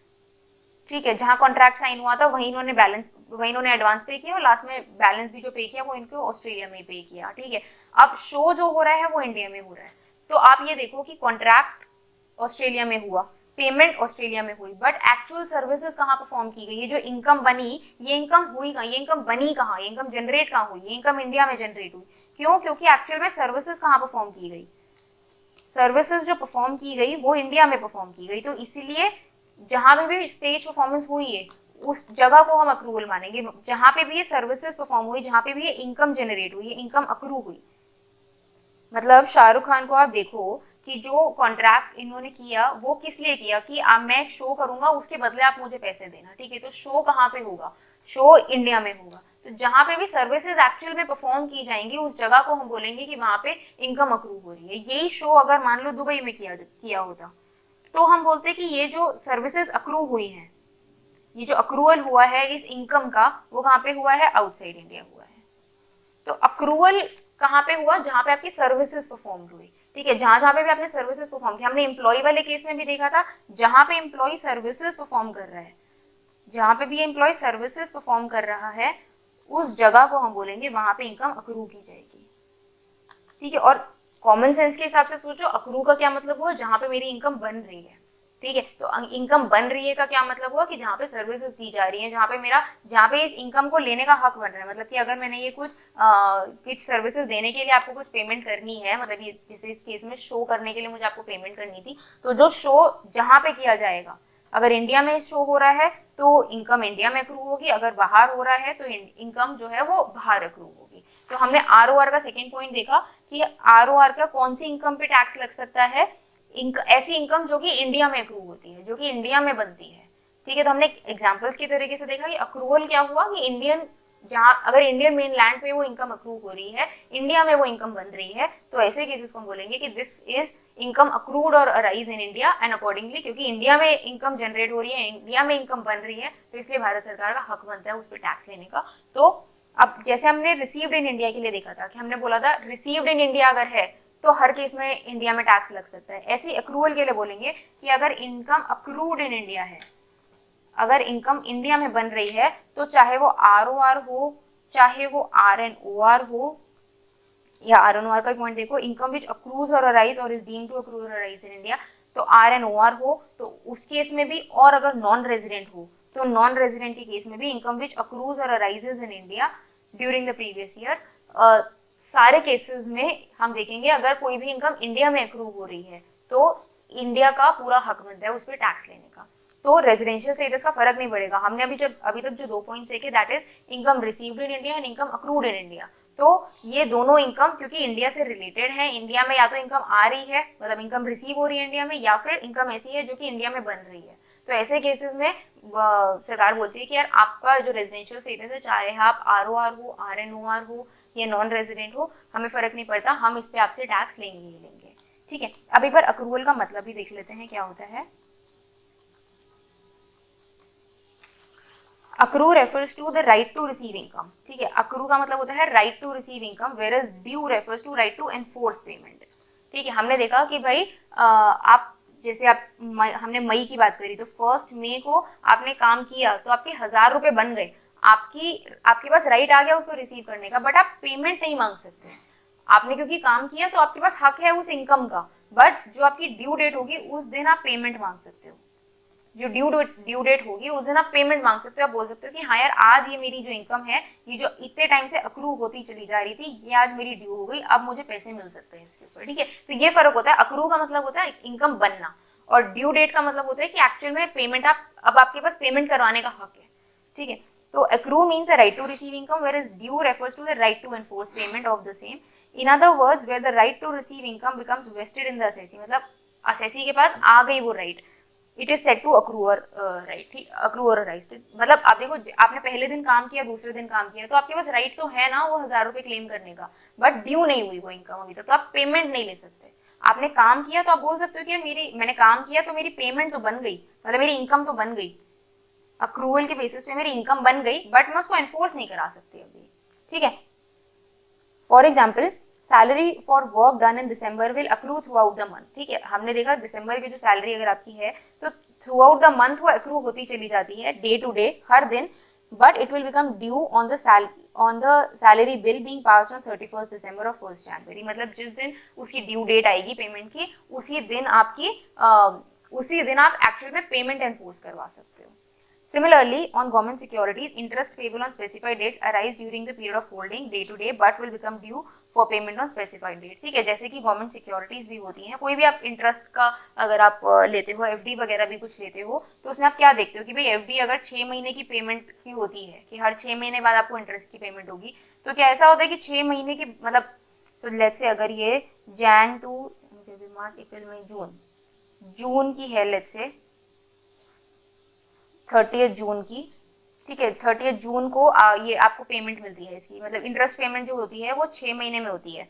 जैसे कि मान लो अगर कोई आपकी एफडी होती है, ठीक है, ये तो आपको सबको ही पता होगा कि मान लो अगर ये जून में आपकी इंटरेस्ट आपको पे होता है, मतलब 6 मंथ, आफ्टर एवरी 6 मंथ्स अगर आपको इंटरेस्ट पे होता है, ठीक है, let's say Jain to June का है ये अगर, ठीक है, और हर जून आपको इंटरेस्ट पे होता है, तो क्या ऐसा ही होता है कि भाई अब ये जो इंटरेस्ट मिलता है आपको 6 मंथ्स का जो इंटरेस्ट मिलता है, ये पूरे इस पीरियड का मिलता है ना। तो मतलब कि जैसे 1 जैन गई, 2 जैन गई, ठीक है, 3 जैन गई, तो हर दिन का अपना कुछ कुछ इंटरेस्ट होगा, तो हर दिन अपना इंटरेस्ट एक्रू होता चला जाता है। लेट्स से ये 10-10 रुपए का इंटरेस्ट जो है ये हर दिन का एक्रू होता चला जाता है, और यहाँ आके फाइनली आपकी ये जो इनकम होती है, ये जो हर दिन की इनकम एक्रू हुई है 30 जून तक की, ये पूरी की पूरी इनकम जो है ये ड्यू हो जाती है 30 जून को जाके, और ये 30 जून को जाके फिर आपको फाइनली मिलती है, राइट। बट एक्रूवल 30 जून को तो नहीं होता ना, अक्रूवल तो हर दिन का होता है, क्योंकि हर ये पूरे इस पीरियड की पेमेंट है, तो इस पूरे पीरियड की जो पेमेंट है ये हर दिन एक्रू होती है। 1 जनवरी से पीरियड स्टार्ट होता है, 1 जनवरी से 2 जनवरी, 3rd, 4th, 5th, हर दिन की अपनी कुछ कुछ पेमेंट एक्रू होती चली जाती है, बट आप उसको रिकॉर्ड नहीं करते अपनी बुक्स में, कि आप बोलते हो कि भाई जिस दिन मेरे पास पेमेंट का राइट आएगा उस दिन मैं, मतलब मैं ड्यू डेट पे रिकॉर्ड करूंगा कि मेरे पास आज अब ये इन्फोर्स करा सकता हूँ पेमेंट, मेरे पास इस पेमेंट को लेने का हक है। बट ये इनकम जो है ये पर्टेन तो पूरी जनवरी टू जून की करती है ना, मतलब अगर आप ये अक्रूवल बेसिस इस तरीके से फॉलो कर रहे हो, तो कुछ लोग करते हैं कि हाँ हर महीने की इनकम रिकॉर्ड करते चले जाते हैं, ठीक है। तो इसमें भी हमने क्या देखा कि इनकम जो है ये हर दिन एक्रू होती है, बट ड्यू डेट कब आती है आपकी, ड्यू डेट जिस दिन आपकी ये 30 तारीख आती है, जिस दिन बैंक ने बोला हुआ है कि हाँ 6 महीने के बाद हम आपको पेमेंट देंगे, तो आपको पेमेंट लेने का जो हक होता है, राइट टू एनफोर्स पेमेंट जो होता है, दैट इज ऑन 30th। ठीक है, तो ये एक्रूवल का कॉन्सेप्ट हो गया। अब इसमें एक पॉइंट और देखते हैं, ये हाँ, it must be noted that income which has been taxed on accrual basis cannot be assessed again on receipt basis as it will amount to double taxation। अब जैसे हमने ये शाहरुख खान वाला एग्जांपल देखा था, इसमें हम बोल रहे हैं कि भाई इनकी जो इनकम है अक्रू हुई है इंडिया में और पेमेंट हुई है ऑस्ट्रेलिया में, तो क्या, अब मान लो इसको फिर हम ये बोलते हैं कि पेमेंट जो हुई है ये इंडिया में हुई है, तो क्या हम ये बोल सकते हैं कि पहले तो हमने अक्रूवल बेसिस पे टैक्स लगाया कि आपकी अक्रूवल इनकम अक्रू कहाँ हुई है इंडिया में, फिर हमने बोला इनकम रिसीव कहाँ हुई है इंडिया में, दोबारा टैक्स दो, क्योंकि हम बोल रहे हैं हमारी स्कोप ऑफ इनकम क्या है कि अक्रूवल भी है और रिसीव्ड इन इंडिया भी, हमने अक्रूवल में दोनों चीजें लगाई है। अक्रूवल अगर इंडिया में इनकम अक्रू होती है तो भी इंडिया में टैक्स लगेगा, रिसीव होती है तो भी इंडिया में टैक्स लगेगा। तो सरकार बोलती है नहीं देखो ऐसा नहीं होता, ये बहुत ही एब्सर्ड डेफिनेशन है। इसमें हम क्या करेंगे कि भाई अगर अक्रूवल पे आपने टैक्स दे दिया है तो हम रिसीट पे दोबारा टैक्स नहीं देंगे, नहीं लगाएंगे, ठीक है। और ये ऑब्वियस सी भी चीज है, कितनी बार टैक्स लगाओगे एक ही इनकम पे, दुबई में शो हुआ, सॉरी इंडिया में शो हुआ, तो अक्रूवल बेसिस पे आपने टैक्स ले लिया ना, यहाँ पे हमने इनकम शो कर दी अपनी बुक्स में कि अक्रूवल बेसिस पे, ये अपनी बुक्स में नहीं भी शो करी, तो सरकार ने बोला इनकम अक्रू हो गई तो इस पे मुझे टैक्स दो, और उसके बाद फिर आप बोलोगे जब एक्चुअल में रिसीव हुई तब फिर टैक्स दो, तो ये तो डबल टैक्स तो नहीं लगाएंगे ना हम, तो या तो रिसीव पे टैक्स लगाएंगे या अक्रूवल पे टैक्स लगाएंगे। तो बोलते हैं अगर अक्रूवल हो चुका है, अगर अक्रूवल पर टैक्स लग गया है ऑलरेडी उस इनकम पे, तो रिसीट पे दोबारा नहीं लगेगा, ठीक है। एक पॉइंट इसमें और आता है, हाँ यही इसकी एक्सप्लेनेशन भी है इसमें कि further explanation to section 5 makes it clear that once an item of income is included in the assessee's total income and subjected to tax on grounds of its accrual और डीम्ड अक्रूवल, मतलब कि अगर accrual basis पे एक बार tax लग चुका है then it can not again be included in the assessee's total income and subjected to tax either in the same और सब्सिक्वेंट ईयर, मतलब चाहे इस साल चाहे अगले साल उस इनकम पे दोबारा टैक्स नहीं लगेगा on the ground of its receive actual और डीम, ठीक है। तो डीम तो अभी आप समझ के चलो एक्चुअल के साथ ही चल रहा है, बट पॉइंट इज कि अगर अगर अक्रूवल के बेसिस पे टैक्स लग चुका है तो फिर रिसीट के बेसिस पे दोबारा टैक्स नहीं लगेगा, चाहे आप ये भी बोल लो कि भाई अक्रूवल जो है वो मेरा 2025 में हुआ है और रिसीट जो है वो 2026 में हुआ है, तो अगले साल रिसीट हुआ है तो अगले साल टैक्स दो उस पर, तो ऐसा भी नहीं होगा। एक इनकम पे एक ही बार टैक्स लगेगा, या तो अक्रूवल के टाइम पे टैक्स लग जाएगा या रिसीट के टाइम पे टैक्स लग जाएगा, ठीक है। अब एक दूसरी एक्सप्लेनेशन भी इसमें और देख लेते हैं साथ में, कि इसमें एक एक्सप्लेनेशन जो ये बोलती है कि that an item of income accruing or arising outside India shall not be deemed to be received in India merely because it is taken into account in a balance sheet prepared in India। अब इसका क्या मतलब हुआ, इसको एक example से समझते हैं कि मान लो कि आपने कोई इनकम बाहर रिसीव करी, ठीक है, आपने इनकम बाहर रिसीव करी, आउटसाइड इंडिया रिसीव करी, ठीक है, और वो अक्रू भी आउटसाइड इंडिया ही हुई थी, मतलब वो बनी भी बाहर ही थी, ठीक है, तो अक्रू भी आउटसाइड इंडिया हुई थी, तो किसी भी तरीके से इंडिया में उसका टैक्स लगना बनता ही नहीं था। बट जब आपने अपनी इंडियन अकाउंट्स प्रिपेयर करे तो उसमें आपने अपनी वो इनकम लिख दी, क्योंकि भाई आप जब अपनी बैलेंस शीट बना रहे थे, आपने जब पीएनएल बना रहे थे, सॉरी, जब आपने पीएनएल बना रहे थे तब आपने उसमें लिखा कि हाँ भाई मेरी कुछ फॉरेन इनकम भी हुई थी। तो जस्ट बिकॉज आपने यहाँ पे लिख दिया है, इसका मतलब ये नहीं है, मतलब आपने सिर्फ अपनी बुक्स में एंट्री करी है, इसका मतलब ये नहीं है कि ये इनकम इंडिया में अक्रू हो गई है। अक्रूवल ऐसे नहीं देखा जाता। अक्रूवल का मतलब सिंपली ये आपको आपको अपने दिल से आवाज आनी चाहिए भाई कि भाई अक्रूवल का क्या मतलब हुआ। अक्रूवल का मतलब हुआ कि इनकम बनी कहाँ, इनकम एक्चुअली जनरेट कहाँ हुई, कौन सी कंट्री ऐसी थी जहाँ की रिसोर्सेज यूज करके वो इनकम जनरेट हुई है, उसको अक्रूवल बोलेंगे। और सिर्फ पीएनएल में एंट्री हो गई है, इनकम यहाँ पे दिखा दी गई है, इससे कोई लेना देना नहीं है। अक्रूवल कहाँ पे हुआ है वो is completely different from this point, ठीक है। अक्रूवल कहाँ पे हुआ है, जैसे हमने सैलरी का एग्जांपल देखा कि भाई अगर आपने काम बाहर करा है तो दैट मीन्स कि वो इनकम बाहर अक्रू हुई है। अगर मान लो कोई प्रॉपर्टी है, ठीक है, वो प्रॉपर्टी जो रेंट जनरेट कर रही है, इस प्रॉपर्टी से मैं रेंट कमा रही हूँ, मान लो मैं रेंटल इनकम कमा रही हूँ, तो ये मैं बोलूंगी इनकम जनरेट कहाँ हो रही है, ये इनकम अक्रू कहाँ हो रही है, ये इनकम वहां पे अक्रू हो रही है जहाँ पे ये प्रॉपर्टी है। इनकम रिसीव कहाँ हो रही है वो एक अलग बात है, बट इनकम अक्रू कहाँ हो रही है, इनकम अक्रू हो रही है जहाँ पे प्रॉपर्टी है। लेट्स से ये प्रॉपर्टी अगर ऑस्ट्रेलिया में है तो मेरी इनकम जो है वो ऑस्ट्रेलिया में अक्रू हो रही है उसको, और उस मान लो उस रेंटल इनकम को मैंने अपने पीएनएल में दिखा दिया, तो इसका मतलब ये नहीं है कि मेरी इनकम जो है वो इंडिया में अक्रू हो गई, क्योंकि जस्ट बिकॉज कि मैंने अपने बैलेंस शीट में अपने फाइनेंशियल स्टेटमेंट्स में उस इनकम का जिक्र किया है, इसका मतलब ये बिल्कुल भी नहीं होता है। तो इसमें बस सिंपल ये लिखा है कि भाई इनकम जहां पे भी अक्रू होगी उसका कोई लेना देना नहीं है कि आपने अपनी इंडियन अकाउंट्स में वो इनकम दिखाई है या नहीं दिखाई है, ठीक है।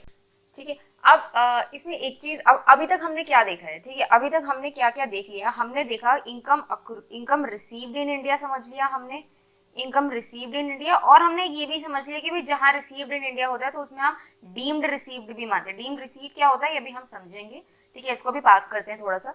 इनकम रिसीव्ड इन इंडिया और income accrued in India, accrue और अराइज इन इंडिया, अक्रू और arise in India plus deemed to accrue और arise in India, deemed to accrue और अराइज इन इंडिया। तो अब ये देखो, हमने ये दोनों का मतलब समझ लिया कि इनकम रिसीव्ड इन इंडिया का क्या मतलब होता है और इनकम अक्रू और अराइज इन इंडिया का मतलब होता है। डीम्ड वाले कॉन्सेप्ट अभी हमारे पेंडिंग है, ठीक है, बट अभी कॉन्सेप्चुअली बात करते हैं सिर्फ कि इनकम रिसीव्ड इन इंडिया और इनकम अक्रूड और अराइज इन इंडिया। तो हमने देखा ये वाले जो दोनों केसेस हैं ये हमेशा इंडिया में टैक्सेबल होंगे, मतलब कोई भी इनकम अगर इंडिया में रिसीव हो रही है तो वो हमेशा इंडिया में टैक्सेबल होगी ही होगी, और कोई भी इनकम अगर अक्रू और अराइज इन इंडिया हो रही है, जो भी इनकम इंडिया में बन रही है वो भी हमेशा इंडिया में टैक्सेबल होगी ही होगी, ठीक है। हमने क्या देखे थे, हमारे रेजिडेंशियल स्टेटस किस किस तरीके से थे, हमने देखा था हमारे पास एक ROR है, हमने देखा था हमारे पास एक RNOR है, और हमने देखा था हमारे पास एक नॉन रेजिडेंट है। तो तीनों केसेस में हमने क्या बोला,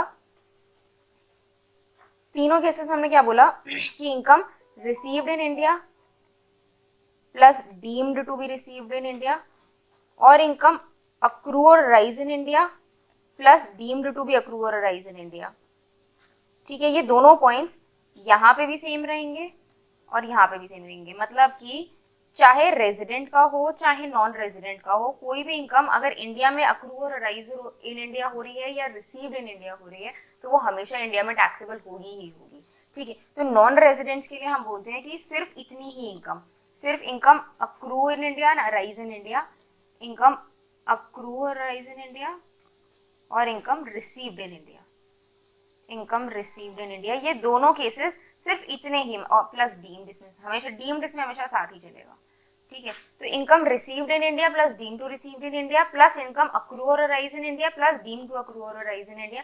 नॉन रेजिडेंट के केस में सिर्फ इतनी ही इनकम टैक्सेबल होगी और कोई इनकम टैक्सेबल नहीं होगी। मतलब कि इसका क्या मतलब है कि अगर मान लो कोई भी इनकम, कोई भी इंसान है ऐसा मिस्टर ए जिसका हमने देख लिया कि भाई रेजिडेंशियल स्टेटस क्या आ रहा है, ये नॉन रेजिडेंट है, ठीक है, 182 डेज से कम रहा है तो ये हमारा नॉन रेजिडेंट बन गया है। तो जैसे ही हमारा नॉन रेजिडेंट बन जाएगा तो इसकी स्कोप ऑफ इनकम क्या होगी, इसकी स्कोप ऑफ इनकम जो इंडिया में टैक्सेबल हो सकती है वो सिर्फ दो होंगी। पहली, income which is received in India plus income which is income received in India plus deemed to received in India, और इनकम विच अक्रूज और अराइज इन इंडिया, या फिर income which is deemed to accrue और arise in India, ठीक है। तो non resident के case में सिर्फ इतनी ही इनकम टैक्सेबल होगी जो कि इंडिया में टैक्सेबल होगी। अब दूसरे पे आ जाते हैं, दूसरे पे आते हैं, हम देखा कि रेजिडेंट, रेजिडेंट क्या क्या है? रेजिडेंट के केस में हम स्टार्टिंग से एक चीज बोलते आ रहे थे, हमने जब शुरू में बिल्कुल कॉन्सेप्चुअली हमने बात किया था, तब हमने बोला था कि भाई कोई भी इंसान अगर हम रेजिडेंट बना लेते हैं ना किसी भी कंट्री का, मान लो इंडिया का कोई रेजिडेंट है, तो इंडिया के पास ना हक आ जाता है उसकी हर इनकम पे टैक्स लगाने का। हर इनकम पे टैक्स लगाने का क्या मतलब हुआ कि उसकी ग्लोबल इनकम पे टैक्स लगाने का। मतलब कि आपने चाहे इंडिया से कमाई हो, चाहे आपने बाहर से कमाई हो, कहीं से भी कमाई हो, क्योंकि आप हमारे रेजिडेंट बन गए हो, तो हमारे पास पूरा हक है आपकी इस पूरी ग्लोबल इनकम पे टैक्स लगाने का। तो रेजिडेंट्स जो होते हैं ना, अब रेजिडेंट्स भी, अब क्योंकि हमने रेजिडेंशियल स्टेटस पढ़ लिया है, तो इसलिए हम बता सकते हैं कि भाई रेजिडेंट्स भी ना दो तरीके के होते हैं, ROR और RNOR। तो ये जो ग्लोबल इनकम की बात की जाती है ना, ये ROR के लिए की जाती है। तो ग्लोबल इनकम में, अब ग्लोबल इनकम में क्या क्या चीजें आ जाएंगी? ऐसी income which is received in India, income which is received in India. दूसरी आ जाएगी, रिसीव के साथ डीम टू रिसीव तो चलेगा ही, ठीक है, इनकम विच अक्रूज और arise in India plus deem to accrues और अराइज इन इंडिया, ये तो आएगा ही आएगा भाई। ये जब नॉन रेजिडेंट के लिए आ रहा है तो ROR के लिए तो आएगा ही आएगा, राइट।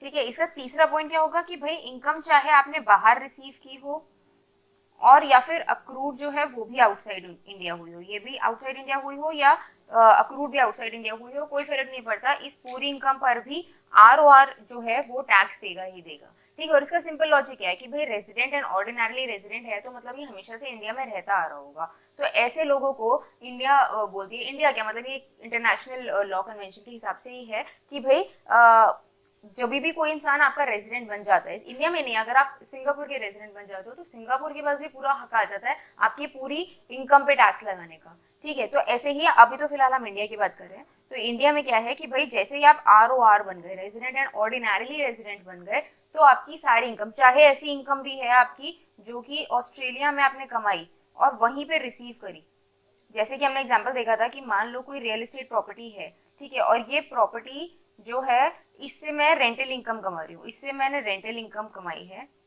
ठीक है, और ये जो प्रॉपर्टी है ये ऑस्ट्रेलिया में है, तो प्रॉपर्टी ऑस्ट्रेलिया में है का क्या मतलब हो गया कि इनकम जो बन रही है वो कहाँ पे बन रही है? ऑस्ट्रेलिया में बन रही है, तो इसका मतलब अक्रूड जो है ये आउटसाइड इंडिया हो रही है।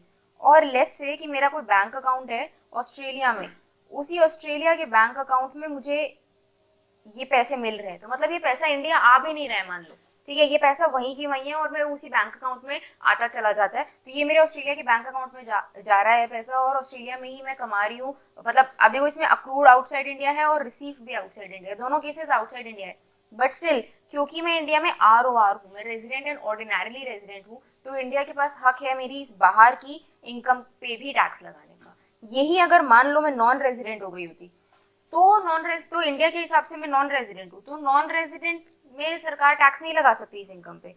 नॉन रेजिडेंट के लिए सरकार बोलती है कि आपकी जो ये इनकम है, इस इनकम का इंडिया से कुछ लेना देना होना चाहिए, तभी मैं इस इनकम पे टैक्स लगा सकती हूँ, वरना मैं इस इनकम पे टैक्स नहीं लगा सकती। ठीक है, तो ये बिल्कुल बेसिक कॉन्सेप्ट है, ये आप अगर कभी भी इंटरनेशनल टैक्स आगे पढ़ना चाहते हो तो बिल्कुल ये बेसिक चल रहा है, ये बिल्कुल क्रिस्टल क्लियर होना चाहिए, तभी आगे जाके आपको इंटरनेशनल टैक्स की पूरे कॉन्सेप्ट समझ आएंगे। ठीक है, इसको बहुत ध्यान से सुनो कि अगर आप रेजिडेंट एंड ऑर्डिनरली रेजिडेंट हो तो इंडिया के पास पूरा हक है आपकी पूरी ग्लोबल इनकम पे टैक्स करने का, चाहे आपने कहीं से कमाई हो, बाहर से कमाई हो, इंडिया से कमाई हो, जहां से भी कमाई हो, आपकी सारी की सारी इनकम पे इंडिया जो है वो टैक्स लगा देगी। यही अगर आप मान लो नॉन रेजिडेंट हो जाते हो, तो नॉन रेजिडेंट में इंडिया सिर्फ आपकी ऐसी इनकम पे टैक्स लगाएगी जो कि इंडिया से रिलेट करती है। ठीक है, जो कि इंडिया से रिलेट करती है कि मतलब कि या तो रिसीव्ड इंडिया में हुई हो या फिर अक्रूड इंडिया में हुई हो, तो मतलब इंडिया से कुछ रिलेशन हो गया ना इस इनकम का। अब मान लो ये ऑस्ट्रेलिया वाला एग्जांपल मैंने लिया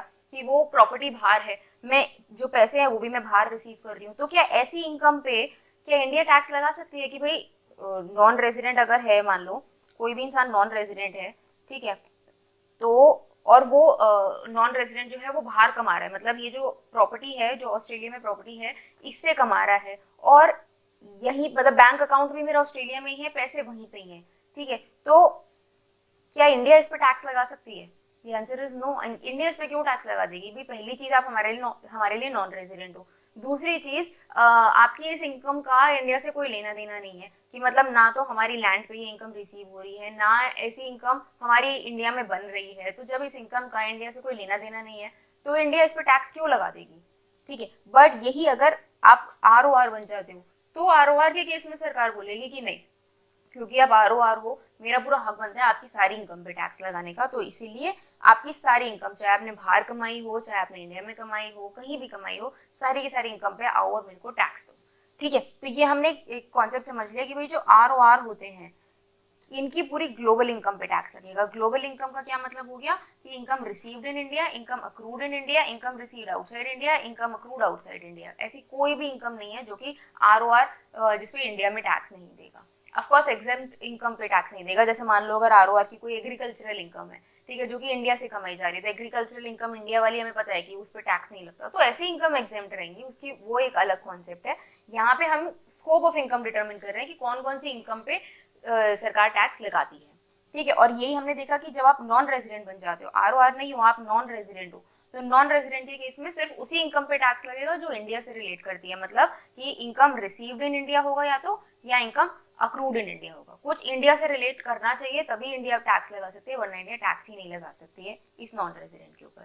ठीक है, अभी इसी एग्जाम्पल में एक चीज और देखते हैं कि ये हमने वैसे पढ़ लिया है, जस्ट टू रिकैप, कि मान लो ये ऑस्ट्रेलिया में मैंने ये एक NR है, चलो ठीक है, ये एक NR है और ये नॉन रेजिडेंट है, और इन्होंने ये ऑस्ट्रेलिया की जो प्रॉपर्टी है इससे इनकम कमाई, रेंटल इनकम कमाई। ठीक है, तो अक्रूड आउटसाइड इंडिया हुआ, और ये जो रिसीव हुआ है ये भी बाहर ही हुआ है। ये मैंने बोला कि जो मेरा बैंक अकाउंट है ये भी ऑस्ट्रेलिया में ही है, तो अक्रूड भी आउटसाइड इंडिया है और रिसीव भी आउटसाइड इंडिया, दोनों कंडीशंस मेरी आउटसाइड इंडिया की है, तो इस पे हमने देखा टैक्स नहीं लगता। बट मान लो कि यही ऑस्ट्रेलिया के बैंक अकाउंट से फिर इस नॉन रेजिडेंट ने क्या किया, इसने अपने इंडियन बैंक अकाउंट में पैसे डाला, ये अकाउंट रेमिट कर दिया। रेमिट कर दिया का क्या मतलब हुआ कि भाई सबसे पहले तो मेरी जो इनकम है वो ऑस्ट्रेलिया के बैंक अकाउंट में आई, उसके बाद फिर ये इनकम मेरी इंडिया के बैंक अकाउंट में आ गई, और जैसे ही इनकम मेरी इंडिया के बैंक अकाउंट में आई तो क्या भारत सरकार अब ये बोल सकती है कि भाई इस पे अब मेरे को टैक्स दो? तो हमने देखा था कि नहीं, ये इस पे अब टैक्स नहीं लग सकता है, क्योंकि हम हमेशा पहला ओकेजन देखते हैं, पहली बार रिसीव कहाँ हुई है। ठीक है, रेमिटेंस, क्या इस केस को हम रिसीव्ड इन इंडिया बोल सकते हैं? हम इसको रिसीव्ड इन इंडिया नहीं बोल सकते हैं, क्योंकि पहली बार रिसीव कहाँ हुई है वो देखना होता है। आपके कॉन्सेप्ट्स नहीं बदल जाएंगे रेजिडेंट और नॉन रेजिडेंट के केसेस में। कॉन्सेप्चुअली वही रहेगा कि भाई रिसीव्ड इन इंडिया का मतलब होता है पहली बार कहाँ रिसीव हुई है, फर्स्ट ओकेजन क्या है उस इनकम के रिसीव होने का, और फर्स्ट ओकेजन जो है वो है ऑस्ट्रेलिया में। तो रिसीव्ड इन इंडिया नहीं माना जाएगा, इसको रिसीव्ड इन ऑस्ट्रेलिया ही माना जाएगा। चाहे वो पैसे आपने बाद में रेमिट कर दिए और वो पैसे आप इंडिया में यूज भी कर रहे हो, कोई फर्क नहीं पड़ता। आप इंडिया में सारे के सारे पैसे आपने पहले ऑस्ट्रेलिया में लिए और फिर आप इंडिया में लेके आए और फिर सारे के सारे पैसे आप इंडिया में खर्च कर रहे हो, तभी भी कोई फर्क नहीं पड़ता इस इनकम पे। ये इनकम जो है ये ऑस्ट्रेलिया की ही मानी जाएगी, मतलब इनकम रिसीव्ड इन ऑस्ट्रेलिया ही मानी जाएगी, क्योंकि पहली ओकेजन रिसीट की देखेंगे कि पहली बार कहाँ रिसीव हुआ, ऑस्ट्रेलिया में रिसीव हुआ। उसके बाद आपने उस पैसे का क्या किया क्या नहीं किया कोई फर्क नहीं पड़ता। ये आप इंडिया लेके आए, इंडिया नहीं लेके आए, ऑस्ट्रेलिया में रखा, हमें इस चीज से कोई लेना देना नहीं है। हम सिर्फ उसी नॉन रेजिडेंट में हम उसी पे टैक्स लगाएंगे जब आपका रिसीव्ड इन इंडिया है, और रिसीव्ड इन इंडिया पहली ओकेजन ही देखी जाएगी कि पहली बार कहाँ मिला वो पैसा। ठीक है, तो ये हमने रिसीव्ड इन इंडिया के कॉन्सेप्ट में देखा भी था कि रिसीव्ड इन इंडिया कहाँ बोला जाएगा, अगर पहली ओकेजन उस रिसीट की इंडिया में है तभी उसको हम इंडिया में टैक्स लगा सकते हैं, अदरवाइज नहीं। ठीक है, तो हमने देख लिया ROR पे क्या टैक्स लगता है। ये देखो ROR हमने नॉन रेजिडेंट कंप्लीट कर लिया, नॉन रेजिडेंट का स्कोप ऑफ इनकम हमने पूरा कर लिया कि इंडिया में या तो रिसीव कर रहे हो या आप अक्रू और अराइज कर रहे हो। ठीक है, ये इंडिया में अक्रू और अराइज कर रहे हो।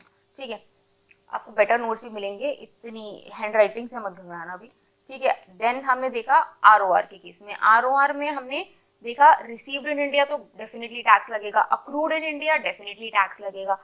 फिर इसमें एक पॉइंट और आ जाएगा कि भाई रिसीव्ड आउटसाइड इंडिया है और अक्रूड आउटसाइड इंडिया है। ठीक है, अगर रिसीव्ड आउटसाइड इंडिया है या अक्रूड आउटसाइड इंडिया है तो भी ROR उस पर टैक्स देगा ही देगा। दैट मीन्स ROR जो है वो अपनी ग्लोबल इनकम पर टैक्स देता है। ये अपनी ग्लोबल इनकम, दुनिया में जहां से इनकम कमा रहे हो, अगर आप ROR बन गए हो इंडिया में तो आपको उस पर टैक्स देना ही पड़ेगा। ठीक है, अब नेक्स्ट पे आ जाते हैं RNOR पे। RNOR क्या हुआ था, RNOR हमने देखे थे कैसे लोग होते हैं। RNOR एक मोटा मोटा डेफिनेशन जो देखी थी कि ये वो लोग होते हैं जो बाहर रहते हैं और अभी धीरे धीरे करके रेजिडेंट बनने शुरू हुए, मतलब ना ये पूरी तरीके से ROR है, ना ये पूरी तरीके से नॉन रेजिडेंट है। ये अभी रेजिडेंट तो बन गए हैं बट पूरी तरीके से नहीं बने हैं, ठीक है, अभी धीरे धीरे करके बन रहे हैं टाइप्स, उस टाइप के लोग होते हैं। मतलब एक अगर पिक्चर आए ना दिमाग में कि RNOR कौन से लोग हुए, कि भाई ये बाहर रहते थे, अभी धीरे धीरे करके इंडिया में आने शुरू हुए हैं, धीरे धीरे करके हम रेजिडेंट बना रहे हैं इनको। तो हम इनकी सारी इनकम पे एकदम से टैक्स नहीं लगाते, क्योंकि एकदम से इंसान डर जाएगा कि यार इंडिया में तो रेजिडेंट बनने का मतलब है मेरी सारी इनकम पे एकदम से टैक्स लग जाता है, ठीक है, तो बहुत सोच समझ के लोग रेजिडेंट बनेंगे। तो इन लोगों को डर ना लगे इंडिया आने से, ऐसे लोगों के लिए इसलिए इन्होंने बोला कि भाई अगर आप RNOR हो, कि मतलब आप पूरे तरीके से हमारे रेजिडेंट नहीं हो, धीरे धीरे करके आप पूरे तरीके से इंडिया में आ रहे हो, तो RNOR के लिए इन्होंने बोला कि रिसीव्ड इन इंडिया और अक्रू इन इंडिया, इस पे तो देखो हम टैक्स लगाएंगे, रिसीव्ड इन इंडिया और अक्रूड इन इंडिया, इस पे तो हम टैक्स लगाएंगे। और रिसीव में आपको पता है डीम्ड का कॉन्सेप्ट भी आता है और अक्रूड में भी डीम्ड का कॉन्सेप्ट भी आता है, ठीक है। तो RNOR में भी रिसीव्ड इन इंडिया और deem to received in India पे डेफिनेटली टैक्स लगेगा, और अक्रूड इन इंडिया और डीम टू अक्रूड इंडिया पे भी डेफिनेटली टैक्स लगेगा। एक चीज इसमें और लिखी गई कि भाई इसमें लिखा अगर आपकी कोई ऐसी इनकम है which is from business or profession which is controlled from India, which is controlled from India, तो ऐसे लोग ऐसी इनकम पर भी हम टैक्स लगाएंगे आपके RNOR के केस में। मतलब आप देखो अब इसका जो स्कोप है वो इन दोनों के बीच का है, राइट, कि नॉन रेजिडेंट में सिर्फ इन 2 पॉइंट्स पे खत्म कर दिया था और ROR में पूरी इनकम पे टैक्स लगा रहे थे। तो जो RNOR है ये बेसिकली हमने देखा था तीनों के बीच के टाइप के लोग हैं, ठीक है, मतलब कि ना ये पूरी तरीके से ROR है, ना ये नॉन रेजिडेंट है, कुछ बीच का इनका रहेगा। तो इसलिए इनका जो स्कोप है वो भी इस तरीके से रखा कि ना ये पूरी तरीके से नॉन रेजिडेंट में तो सिर्फ ये 2 पॉइंट्स पे खत्म कर देते, राइट। तो RNOR में बोला इसके अलावा एक और इनकम पे हम टैक्स लगाएंगे, आपकी पूरी ग्लोबल इनकम पे टैक्स नहीं लगाएंगे हम, दूसरी चिंता मत करो कि ग्लोबल इनकम आपकी सेफ है, हम सिर्फ ऐसी इनकम पे और टैक्स लगाएंगे कि अगर आप कुछ ऐसा कमा रहे हो जो कि बिजनेस और प्रोफेशन है विच इज कंट्रोल्ड फ्रॉम इंडिया। अब कंट्रोल्ड फ्रॉम इंडिया का क्या मतलब हुआ कि कोई बिजनेस है मेरा जो कि लेट्स से सिंगापुर में चल रहा है, ठीक है, पूरा का पूरा मेरा बिजनेस जो है वो सिंगापुर में है, पूरा बिजनेस सिंगापुर में, मतलब मेरी फैक्ट्री सिंगापुर में है, मेरा रजिस्टर्ड ऑफिस सिंगापुर में है, मान लो एक घर है वो भी सिंगापुर में है, बट ये जो बिजनेस है इस बिजनेस को मैं कंट्रोल कहाँ से कर रही हूँ, लेट्स से मेरा एक दिल्ली का भी घर है और मैं इस दिल्ली के घर में बैठती हूँ और मैं यहाँ से ये पूरा का पूरा बिजनेस कंट्रोल करती हूँ। तो अगर ये बिजनेस हो गया या प्रोफेशन हो गया, अगर ये बिजनेस जो कि मेरा बाहर सेटअप है और मैं उसको इंडिया से कंट्रोल कर रही हूँ, मतलब मेरे सारे डिसीजन मेकिंग जो हो रही है कि भाई फैक्ट्री में कितना माल आना है या इस फैक्ट्री को रखना है, बेचना है, या एक और फैक्ट्री लगानी है, फैक्ट्री में फ्लोर्स बढ़ाने हैं, कोई भी जो मेरे मेन डिसीजन मेकिंग हो रही है वो सारी की सारी अगर मेरी इंडिया से हो रही है, ठीक है, मतलब इसके सारे के सारे इस बिजनेस के सारे डिसीजन मेकिंग इंडिया से ली जा रही है, तो ऐसी इनकम पे RNOR जो है वो इंडिया में टैक्स देगा। बट यही केस अगर देखो आप नॉन रेजिडेंट का होता तो नॉन रेजिडेंट के ऊपर इस पे टैक्स नहीं लगता। क्यों नहीं लगता? क्योंकि ये इनकम जो है नॉन रेजिडेंट की डेफिनेशन में क्या लिखा था, नॉन रेजिडेंट की स्कोप में की डेफिनेशन में क्या लिखा था कि अक्रूड इन इंडिया। तो क्या ये अक्रू इन इंडिया हो रही है? क्या आप देखो ये वाला जो मैंने केस देखा अभी कि मेरा बिजनेस जो है वो सिंगापुर में है, ठीक है, अब सिंगापुर में बिजनेस है तो और फैक्ट्री भी सिंगापुर में, मतलब जो माल बन रहा है, मालूम है टेक्सटाइल्स का बिजनेस है, तो जो माल बन रहा है और जो बिक रहा है वो सारा का सारा कहाँ पे हो रहा है, सिंगापुर की लैंड पे हो रहा है। तो दैट मीन्स मैं सिंगापुर के रिसोर्सेज यूज कर रही हूँ, सिंगापुर की इकोनॉमी जो है वो डेवलप करेगी, सिंगापुर की इकोनॉमी में जो बेनिफिट हो रहा है वो और जो मुझे रिसोर्सेज चाहिए उस फैक्ट्री को चलाने के लिए वो सब सिंगापुर की लैंड दे रही है मेरे को, ठीक है। तो क्या इसमें इंडिया पे टैक्स लगना चाहिए? नहीं नॉन रेजिडेंट के केस में बात कर रहे हैं अभी, तो आइडियली नहीं लगना चाहिए क्योंकि ये जो इनकम है ये अक्रूड इन सिंगापुर है, ये इनकम जो है ये अक्रूड इन सिंगापुर है। अक्रूड का क्या, सिंपल सा अक्रूड का मतलब क्या हो, वो इनकम बनी कहाँ। अक्रूड में हम ये नहीं देखेंगे कि डिसीजन मेकिंग कहाँ हो रही है, अक्रूड में हम इतना देखेंगे बस कि भाई वो इनकम बन कहाँ रही है। अब बन कहाँ रही है का क्या मतलब कि अगर फैक्ट्री सिंगापुर में है जहाँ पे एक्चुअल प्रोडक्शन हो रही है, जहाँ पे सामान बिक रहा है, तो हम बेसिकली क्यों बोलते हैं कि अक्रूड इन सिंगापुर है कि भाई हम सिंगापुर के रिसोर्सेज यूज कर रहे हैं, वहाँ का सॉइल वगैरह और वहाँ की जो भी मतलब जो भी इकोनॉमी है जो आसपास की, हम वो वाली सारी यूज कर रहे हैं, वहाँ का बिजली पानी वगैरह सब यूज कर रहे हैं। तो इसलिए सिंगापुर बोलते हैं कि भाई जो जो भी इनकम मेरे यहाँ पे मेरी लैंड पे बन रही है, मेरे रिसोर्सेज यूज करके जो आप मेरे को इनकम कमा रहे हो, उसके बदले आप मेरे को टैक्स दो। ये कॉन्सेप्ट होता है अक्रूवल का, कि भाई अक्रू जहाँ पे होगी इनकम की, मतलब मेरी फैक्ट्री कहाँ पे है, जहाँ पे एक्चुअली इनकम बन रही है, जहाँ के जिस कंट्री के रिसोर्सेज यूज आप करके वो इनकम जनरेट कर रहे हो, वो इनकम सॉरी उस कंट्री पे उस कंट्री के पास हक आता है आपके टैक्स को लेने का। ठीक है, तो नॉन रेजिडेंट, अब यही वाले केस में अगर मैं देखूं कि सिंगापुर वाले केस में कि मेरी जो पूरा का पूरा बिजनेस है वो सिंगापुर में है, ठीक है, बट कंट्रोल जो हो रहा है वो इंडिया से हो रहा है, तो ऐसे केस में अगर कोई मेरा नॉन रेजिडेंट बंदा है, ठीक है, नॉन रेजिडेंट, बिल्कुल नॉन रेजिडेंट है, कोई ROR नहीं है, नॉन रेजिडेंट है, तो उस केस में वो नॉन रेजिडेंट के लिए हम क्या बोलेंगे कि ठीक है आपकी इनकम कंट्रोल्ड फ्रॉम इंडिया है, तभी भी अक्रू कहाँ हो रही है। नॉन रेजिडेंट सिर्फ दो केसेस में इंडिया में टैक्स देगा, या तो अक्रू इन इंडिया होगी,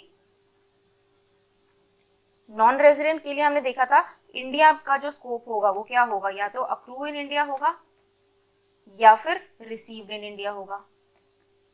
ठीक है, अब इस वाले केस में आप देखो ये बंदा नॉन रेजिडेंट है और ये जो फैक्ट्री की इनकम है ये सारी की सारी सिंगापुर बैंक अकाउंट में ही है, ठीक है, यहीं पे रिसीव होती है, इंडिया में ये इनकम आती नहीं है, मतलब पहली रिसीट जो है वो सिंगापुर में ही रहती है। तो ये नॉन रेजिडेंट जो है वो इस फैक्ट्री की जो इनकम है, इस बिजनेस की जो इनकम है उस पर वो टैक्स नहीं देगा, क्योंकि उसके लिए नॉन रेजिडेंट के लिए कोई बोलेगा भाई मेरी इनकम बन कहाँ रही है, बन बाहर रही है, अक्रू जो हो रही है वो बाहर हो रही है, और रिसीव भी कहाँ हो रही है, वो भी बाहर हो रही है।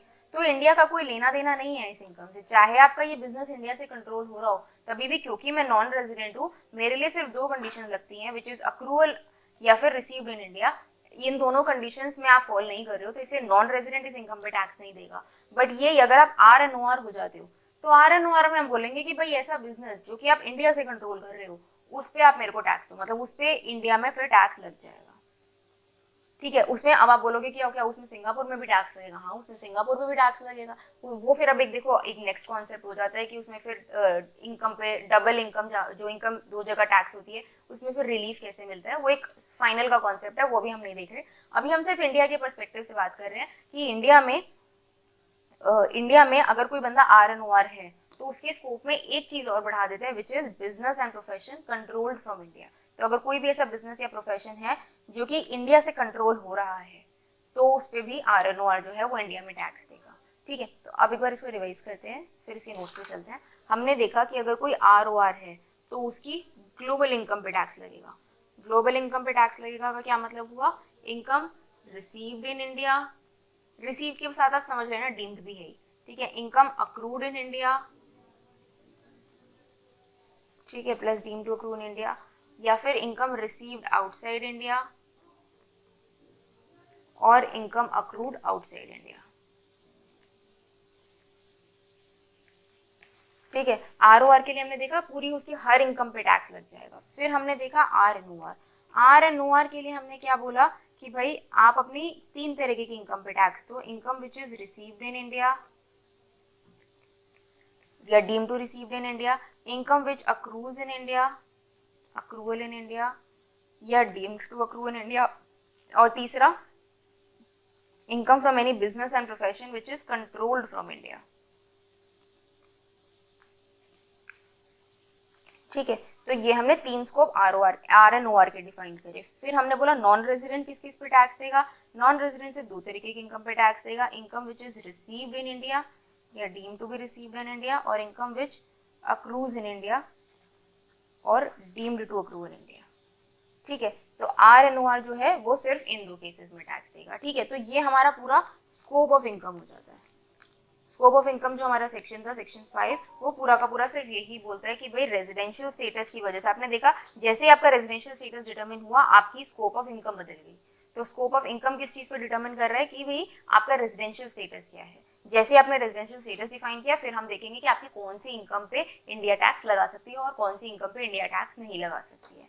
ठीक है, अब एक बार इसके नोट्स पे देखते हैं। अब हम एक बार नोट्स फाइनल देख लेते हैं। हमारे जो ambit of total income of 3 classes of assessee would be as follows. ROR में हमने देखा the total income of an ROR would under section 5(1) consist of, ROR की टोटल इनकम क्या क्या होगी, इनकम रिसीव्ड और deem to be received in India, income which accrues और arise और इज डीम टू अक्रू और अराइज इन इंडिया। ठीक है, हमने देखा था रिसीव्ड इन इंडिया या deem to received in India, accrue in India, deem to received in India, and income which accrues और अराइज आउटसाइड इंडिया, मतलब बाहर बन रही है, even if it is not received or brought into India during the previous year, चाहे वो India में लाई गई हो चाहे वो नहीं लाई गई हो, अगर अक्रूड आउटसाइड इंडिया हो रही है, अक्रूड आउटसाइड इंडिया हो रही है तो भी उसको ROR पे टैक्स लगेगा. इन सिंपल टर्म्स, यहाँ पे आपको क्लैरिटी मिल जाएगी. In simple terms, an ROR has to pay tax on the total income accrued or deemed to accrued, on the total income accrued or deemed to accrue, received or deemed to be received in or outside India during the relevant previous year. ठीक है, चाहे accrual हो रहा हो, चाहे received हो रहा हो, चाहे इंडिया हो, चाहे बाहर हो, कहीं भी हो, जो ROR है उसको पूरी इनकम पे टैक्स देना ही देना पड़ेगा. ठीक है, मतलब ROR has to pay tax on the total income accrued in India, outside India, received in India और आउटसाइड इंडिया. पूरी इनकम पे ROR पे टैक्स लगेगा ही लगेगा. नेक्स्ट पे आ जाते हैं RNOR. RNOR. Under section 5, the total income of RNOR would consist of income received or deemed to be received in India during the previous year, income which accrues or arise or is deemed to accrue arise in India. ठीक है, ये हमने देख लिया था. received in India, deemed to be received in India, same points है. accrue in India और deemed to accrue in India, ये भी सेम पॉइंट है. accrue in India और deemed to accrue in India. तीसरा जिसमें अलग पॉइंट है is income derived from a business controlled in or profession set up in India, even though it accrues और rise outside India. ठीक है, मतलब कोई भी ऐसा बिजनेस और प्रोफेशन जो कि कंट्रोल्ड हो या फिर प्रोफेशन जो setup in India, even though it accrues, मतलब जो बिजनेस की ये जो इनकम हो रही है this is accruing outside India. जैसे हमने देखा था कि जो फैक्ट्री है, ये फैक्ट्री बाहर है, सिंगापुर में है, और जो इनकम अक्रू हो रही है वो एक्चुअली सिंगापुर में हो रही है, but because it is controlled or setup, because it was a business and was controlled from India. ठीक है, कंट्रोल्ड फ्रॉम इंडिया है, तो इसीलिए ऐसे केसेस में भी RNOR को इंडिया में टैक्स देना पड़ेगा. ठीक है, इसका मतलब कि इसके अलावा कोई भी ऐसी इनकम जो कि इंडिया के बाहर रिसीव हो रही है या इंडिया के बाहर अक्रू हो रही है या इंडिया के बाहर डीम टू बी रिसीव्ड है या इंडिया के बाहर डीम टू अक्रू है, कोई फर्क नहीं पड़ता. ऐसी इनकम पे हम RNOR से टैक्स नहीं लेंगे. हम RNOR से सिर्फ ऐसी एक इनकम पे टैक्स लेंगे जो बाहर बन रही है. कौन सी? वो जिसका बिजनेस, या अगर वो बिजनेस है तो विच is control from India, profession है तो which is setup from India. ठीक है, तो ऐसी इनकम पे ही हम टैक्स लेंगे चाहे वो अक्रू आउटसाइड इंडिया हो रही हो. इसके अलावा सारी बाहर की अक्रूवल, सारी बाहर की रिसीट हम RNOR से टैक्स नहीं लेंगे. ठीक है, अब नेक्स्ट पे आते हैं नॉन रेजिडेंट. नॉन रेजिडेंट के केस में क्या है? Non-residents total income under section 5(2) includes income received or deemed to be received in India or income which accrues or is deemed to accrue in India. तो जो India में या तो receive हो रही है या अक्रू हो रही है उसी पे ही नॉन रेजिडेंट जो है वो टैक्स देगा. ठीक है, ये एक बार इसका टेबल भी देखते हैं. ये टेबल आपको फाइनल बिल्कुल याद होगा कि रेजिडेंशियल स्टेटस क्या है, अगर ROR है, RNOR है, ये नॉन रेजिडेंट है. अब स्कोप ऑफ इनकम क्या क्या इनमें इंक्लूड होगी? इनकम रिसीव्ड और deem to be received in India. तो हमने देखा ये तो सब पे, ये अगर इंडिया में रिसीव हो रही है तो आंख बंद करके बोल दो ये तो इंडिया में टैक्स होगी. इनकम अक्रूज और deem to accrue in India, अगर इंडिया में बन रही है वो इनकम, ठीक है, तो अक्रू हो रही है इंडिया में, तो दैट मीन्स वो भी हर कोई इस पे टैक्स देगा ही देगा. इनकम अक्रूइंग और अराइजिंग आउटसाइड इंडिया, अगर इंडिया के बाहर वो इनकम अक्रू हो रही है तो RNOR टैक्स देगा उस पे, even if such income is not received or brought into India during the previous year. मतलब चाहे वो इंडिया में लाई गई हो इनकम या नहीं लाई गई हो, अगर वो इनकम बाहर बन रही है और आप ROR हो तो आपको उस पर टैक्स देना ही पड़ेगा. किसी भी केस में आपको उस पर टैक्स देना ही पड़ेगा. RNOR हो तो RNOR के केस में यस, ऐसी इनकम पे आप टैक्स दोगे. ऐसी इनकम जो बाहर बन रही है, जो कि अक्रूड आउटसाइड इंडिया हो रही है, विच इज अक्रूड आउटसाइड इंडिया, सिर्फ एक ही केस में आप उस पर टैक्स दोगे. कब? जब वो बिजनेस कंट्रोल्ड फ्रॉम इंडिया है. Only if such income is derived from a business controlled in a profession setup in India, otherwise no. ठीक है, या तो बिजनेस कंट्रोल्ड फ्रॉम इंडिया है या फिर जो प्रोफेशन है which is setup in India. और नॉन रेजिडेंट के केस में ऐसी किसी इनकम पे टैक्स नहीं लगेगा. ठीक है, अब इसमें एक ये क्लैरिफिकेशन देखते हैं. ठीक है, इसमें बस एक चीज और देखते हैं. अब इसमें हमने देखा बिजनेस कंट्रोल फ्रॉम इंडिया, तो हमें समझ आ गया बिजनेस कंट्रोल फ्रॉम इंडिया क्या होता है. प्रोफेशनल सेटअप इन इंडिया का क्या मतलब हुआ? प्रोफेशनल सेटअप इन इंडिया का मतलब हुआ कि मान लो जैसे कोई CA है, ठीक है, चार्टर्ड अकाउंटेंट है, और उसने अपना प्रोफेशन, उसने अपनी जो डिग्री ली है वो ICI से ली है. CA है तो ICI से लेगा. ठीक है, अब चार्टर्ड अकाउंटेंट है, इसने अपना प्रोफेशन सेटअप जो करा है वो इंडिया में करा है, और एक्सपैंड जो कर रहा है वो लेट्स से दुबई में कर रहा है. तो वो वाले केसेस भी यहाँ पे कवर होंगे. मतलब कि ये जो प्रोफेशन है, इस प्रोफेशनल डिग्री का जो बेस है वो तो इंडिया ही है ना. इसने अपनी जो प्रोफेशनल प्रैक्टिस सेटअप करी है वो इंडिया में करी है. तो ऐसे केसेस भी कि मतलब मान लो कोई CA है और वो अपनी प्रैक्टिस दुबई में सेटअप कर रहा है, या आगे एक्सपैंड कर रहा है, स्विट्जरलैंड में एक्सपैंड कर रहा है, दुबई में एक्सपैंड कर रहा है, और बाकी कंट्रीज में, सिंगापुर में जाके एक्सपैंड कर रहा है वो अपनी प्रैक्टिस. तो ऐसी प्रोफेशनल प्रैक्टिस हम इसको ये नहीं देखेंगे, इसको हम ये नहीं बोलेंगे कि बिजनेस कंट्रोल्ड फ्रॉम इंडिया है, इसको हम बोलेंगे प्रोफेशनल प्रैक्टिस जो है वो सेटअप तो इंडिया में ही हुई है ना. इस प्रोफेशनल प्रैक्टिस का जो बेस है वो तो इंडिया में ही है। या कोई लॉयर है, उसने अपनी लॉ की डिग्री इंडिया से ली हुई है, वो अपनी प्रैक्टिस, जो अपनी लॉ की प्रैक्टिस है, वो एक्सपैंड कर रहा है बाकी कंट्रीज में। तो ऐसे केसेस को हम बोलेंगे कि ये जो प्रोफेशन है, ऐसे जो प्रोफेशनल्स हो गए, हम सीए हैं, हम प्रोफेशनल्स हैं, लॉयर्स हो गए, प्रोफेशनल्स हो गए, तो ऐसे जो भी प्रोफेशनल लोग होते हैं, वो अपनी, अगर उनका बेस इंडिया में है, ठीक है, और वो अपना बेस एक्सपैंड करते हैं बाकी कंट्रीज में जाके, सिंगापुर में, दुबई में, इधर उधर जाके, तो ऐसे लोगों को भी हम बोलते हैं कि भाई इनकी भी जो इन बाकी कंट्रीज से इनकम होगी, तो ये अगर सीए जो है ये RNOR बन जाते हैं, तो ऐसे केसेस में हम बोलेंगे कि इनकी जो ये प्रैक्टिस सिंगापुर, दुबई और बाकी कंट्रीज में है, ये प्रैक्टिस क्योंकि इंडिया से सेटअप हुई है, ये प्रैक्टिस इंडिया से सेटअप हुई है, तो इसीलिए चाहे ये इनकम जो सिंगापुर की इनकम है ये बाहर हो रही है, सिंगापुर में जो प्रैक्टिस सेटअप है वो सिंगापुर में हो रही है, बट स्टिल इंडिया में टैक्स लग जाएगा, because this is profession setup in India. ठीक है, जैसे हमने बिजनेस में देखा, बिजनेस कंट्रोल फ्रॉम इंडिया है, अगर मेजर डिसीजन इंडिया मेकिंग में हो रही है, तो ऐसे ही प्रोफेशंस के लिए बोलेंगे कि अगर वो प्रोफेशनल प्रैक्टिस इंडिया में सेटअप हुई थी और आगे एक्सपैंड हो रही है, राइट, वो आगे सिंगापुर में, दुबई में, ऐसी कंट्रीज में एक्सपैंड की जा रही है, तो क्योंकि ये प्रैक्टिस सेटअप हुई थी इंडिया में, तो इसीलिए जो ये एक्सपेंशन वाली प्रैक्टिस, चाहे ये सिंगापुर में, दुबई में, कहीं पे भी इनकी प्रैक्टिस एक्सपैंड हो रही होगी, यहाँ पे भी जो इनकम जनरेट हो रही होगी ना, वो इंडिया में टैक्स हो जाएगी। क्यों हो जाएगी? Because this is a professional setup in India, this is a CA practice which is setup in India. ठीक है, अब एक छोटी सी क्लैरिफिकेशन है जो कि आपके बुक में लिखी हुई है, जो इंस्टीट्यूट का मटेरियल है, तो वो क्लैरिफिकेशन समझने के लिए ना पहले हमें थोड़ा सा बैंक अकाउंट समझ में आने चाहिए। ये आप वैसे फेमा में पढ़ोगे, बट एक बार देख लेते हैं। अगर कोई भी जैसे नॉन रेजिडेंट होता है ना, इंडिया में कोई भी बंदा नॉन रेजिडेंट है, तो इंडिया में वो बैंक अकाउंट्स फिर भी मेंटेन कर सकता है, बट उन इंडिया में अगर आप बैंक अकाउंट्स मेंटेन करते हो, मतलब कोई भी नॉन रेजिडेंट अगर इंडिया में बैंक अकाउंट्स मेंटेन करता है, तो दो तरीके के अकाउंट्स होते हैं, which is an NRO account and one is an NRE account. ठीक है, अब मैं बहुत डिटेल में नहीं जाऊंगी कि NRE से पैसे बाहर निकालना आसान है, इसमें से आप 2.5 लाख तक की रेमिटेंस कर सकते हो, वो सब फेमा के कॉन्सेप्ट है, उस पर हम डिटेल में नहीं जाएंगे। हम बस इतना समझेंगे कि नॉन रेजिडेंट को अगर इंडियन बैंक अकाउंट्स में, इंडियन बैंक्स में अगर कोई अकाउंट मेंटेन करना है, तो वो दो तरीके से अकाउंट मेंटेन करता है। मतलब उसका जो अकाउंट होगा, उसको या तो आप NRO अकाउंट बोलोगे या फिर आप उसको आप NRE अकाउंट बोलोगे। तो NRO अकाउंट क्या होगा? NRO अकाउंट ऐसी इनकम को पार्क करने के लिए होता है जो कि इंडिया से जनरेट हुई है, मतलब इंडियन इनकम के लिए जो भी अकाउंट होगा उसको NRO अकाउंट बोला जाएगा। मतलब कि अगर कोई नॉन रेजिडेंट है, ठीक है, और वो इंडिया से इनकम कमा रहा है, इंडिया से उसकी रेंटल इनकम आ रही है, ठीक है, तो वो इंडिया से जो इनकम जनरेट हो रही है वो उसके NRO अकाउंट में क्रेडिट होगी। और यही अगर मान लो उसकी कोई बाहर से इनकम है, ठीक है, बाहर से कोई इनकम आ रही है, मतलब कि ऑस्ट्रेलिया से कोई प्रॉपर्टी है, ठीक है, जो कि उसको चाहिए कि वो इंडिया के बैंक अकाउंट में मेंटेन कर ले, वो नॉन रेजिडेंट है और उसकी ऑस्ट्रेलिया से कोई इनकम जनरेट हो रही है, ठीक है, वो इनकम जो है वो चाहता है वो सीधी सीधी इंडिया के बैंक अकाउंट में आए मेरे, ताकि कई बार क्या होता है ना कि जैसे आप देखते हो ना कि कोई लोग होते हैं जो चाहते हैं कि यार मेरे इंडिया के बैंक अकाउंट में आए, ताकि मेरी जो फैमिली इंडिया में है वो इजीली एक्सेस कर पाए उस पैसे को, है ना। बहुत लोग ऐसे होते हैं जो दुबई वगैरह में काम कर रहे होते हैं और बोलते हैं कि ये जो अपने एम्प्लॉयर्स को भी बोलते हैं कि आप ये जो सारे पैसे हैं ये मेरे इंडिया के बैंक अकाउंट में डाल दो, ताकि जो मेरी फैमिली है वो इजीली उसको एक्सेस कर सके। तो ऐसे ऐसे भी केसेस होते हैं। तो ये ऐसे लोग जो है ना वो इंडिया में NRE अकाउंट मेंटेन करते हैं, क्योंकि ये NRE अकाउंट में वो इनकम आती है जो कि बाहर से आ रही है।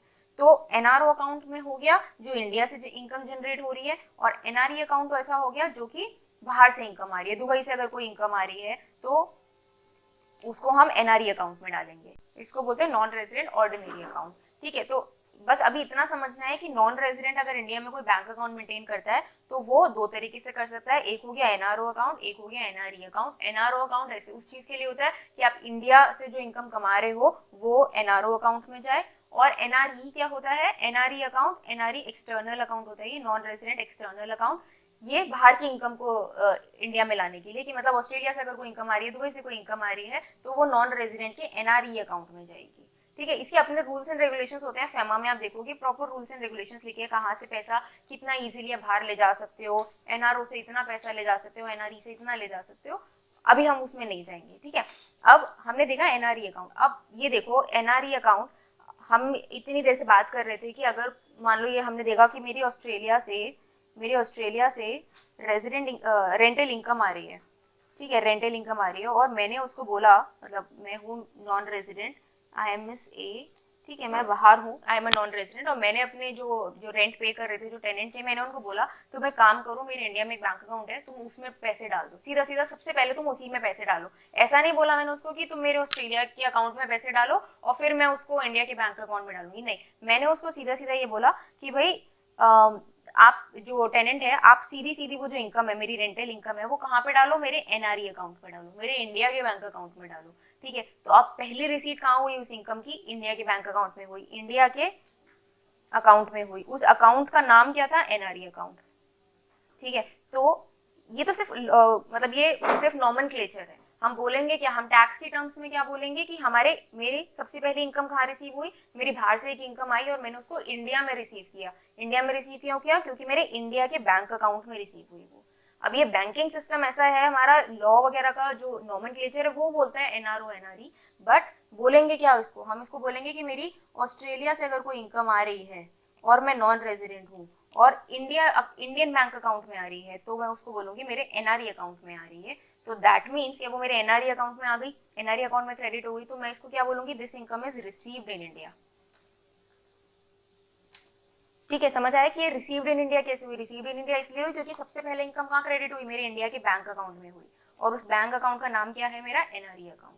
ठीक है, तो ये क्लैरिटी के साथ समझ आया कि रिसीव्ड इन इंडिया का तरीका क्या होता है। रिसीव्ड इन इंडिया जब हम बोलते हैं कि मेरे इंडिया के बैंक अकाउंट में इनकम रिसीव हुई, तो अगर मैं एक रेजिडेंट होती तो मेरे नॉर्मल सेविंग्स अकाउंट में आ जाती, और क्योंकि मैं नॉन रेजिडेंट हूँ तो इंडियन बैंक अकाउंट बोलते हैं, आपके सेविंग्स अकाउंट को ना हम एनआरई अकाउंट बोलेंगे। बस इतना फर्क है और कुछ नहीं है। ठीक है, तो ये हमने देख लिया कि भाई एनआरई अकाउंट क्या होता है और एनआरओ अकाउंट क्या होता है। अब एक क्लैरिफिकेशन लगेगी, कुछ सी फेयरर्स होते हैं। ठीक है, सी फेयरर्स क्या हुए, शिप पे काम करने वाले लोग, ऐसे लोग जो शिप पे काम करते हैं। अब हमने देखो, हम जब बेसिक कंडीशंस भी पढ़ रहे थे तब हमने देखा था कि भाई शिप पे काम करने वाले जो लोग होते हैं उनको हम थोड़ी रिलैक्सेशन देते हैं, हम उनका सिर्फ 182 डेज वाली चीज देखते हैं। यहाँ पे हम बोलते हैं कि जो शिप पे काम करने वाले लोग हैं ना, पहली चीज तो ना देखो, इनका कोई वो नहीं होता, मतलब ये बहुत ज्यादा लैंड पे नहीं रहते। आप शिप पे काम कर रहे हो तो आप मोस्टली इंटरनेशनल वाटर्स में ही मूव कर रहे होगे। ठीक है, तो ऐसे लोग क्या बोलते हैं, और ऐसे लोग जनरली कहीं के भी ना रेजिडेंट नहीं होते। जनरली इन द सेंस कि मतलब आप सोचो, अगर आपका मेन काम सी फेयर का है, आप शिप पे काम करने का आपका मेन काम है, तो आप इंडिया में 182 डेज रहोगे, बहुत कम चांसेस ऐसा होगा, क्योंकि आप मेन टाइम अपना शिप पे ही निकालोगे। ठीक है, और आप कहीं पे भी टैक्सेबल नहीं होगे। ठीक है, अब ऐसे लोगों के लिए और इन लोगों के लिए भी एक बेनिफिट लाया गया, कोई इनके लिए हार्डशिप नहीं है, एक बेनिफिट लाया गया। अब ये लोग क्या बोलते थे, ये जो इंडिया में जो रहते थे, इनकी फैमिलीज इंडिया में रहती, तो ये लोग क्या करते थे, ये अपने एम्प्लॉयर्स को बोलते थे कि भाई आप जो हमारी सैलरी होगी ना, वो हमारे इंडिया के एनआरई अकाउंट में डाल दो, इंडिया के एनआरई अकाउंट में डाल दो। तो इंडिया के जब आप एनआरई अकाउंट में डालोगे, तो क्योंकि ये नॉन रेजिडेंट है हमारे, मोस्ट लाइकली हमारे नॉन रेजिडेंट होंगे, तो इंडिया में बैंक अकाउंट कैसे मेंटेन कर रहे होंगे, ये एनआरई अकाउंट में कर रहे होंगे। तो ये अपने एम्प्लॉयर्स को बोलते थे हमारे इंडिया में जो एनआरई अकाउंट है आप उसमें डाल दो, एंड जैसे आप इंडिया में एनआरई अकाउंट में डालोगे तो यहाँ इस इंडिया के बैंक अकाउंट से हमारी जो फैमिलीज हैं वो इजीली इस पैसे को एक्सेस कर पाएंगी। ठीक है, तो हमारे लिए ये थोड़ा फायदा हो जाएगा। तो अब क्या होता था कि अब हमने देखो अभी तक का जो कॉन्सेप्ट पढ़ा उसमें क्या था कि अगर कोई भी नॉन रेजिडेंट अपने एनआरई अकाउंट में सबसे पहले पैसे लेता है तो उसको हम रिसीव्ड इन इंडिया मान लेते हैं।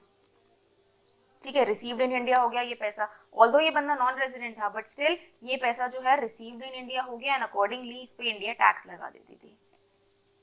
तो एक सरकार ने नोटिफिकेशन लाया कि भाई अगर कोई सी फेयरर है, इनके लिए हम एक बेनिफिट और दे देते हैं, क्योंकि ये सरकार को लगा कि देखो ये बहुत जेन्युइन केस है, इन लोगों के लिए हम एक बेनिफिट दे देते हैं। ऐसा बेनिफिट कि भाई अगर इंडियन एनआरई अकाउंट में आप पैसे लेते हो, अपने सैलरी जो आप लेते हो एनआरई अकाउंट में लेते हो, तो उस पर हम टैक्स नहीं लगाएंगे, उसको हम रिसीव्ड इन इंडिया नहीं मानेंगे। ठीक है, तो उनको हम रिसीव्ड इन इंडिया नहीं मानेंगे, इस पे हम टैक्स नहीं लगाएंगे। मतलब इसको हम, अगर कोई सी फेयरर है, सिर्फ सी फेयरर्स के लिए है ये लॉजिक जो है, ये जो क्लैरिफिकेशन आई थी सिर्फ सी फेयरर्स के लिए कि भाई आप अगर अपने एनआरई अकाउंट में कुछ पैसे लेते हो तो हम उस पर हम टैक्स नहीं लगाएंगे, हम उसको स्कोप ऑफ इनकम से, हम आपकी जो टोटल इनकम का स्कोप होगा ना उससे बाहर रखेंगे। आप आराम से अपने इस एनआरई अकाउंट में पैसे लो, हम इसमें टैक्स नहीं लगाएंगे।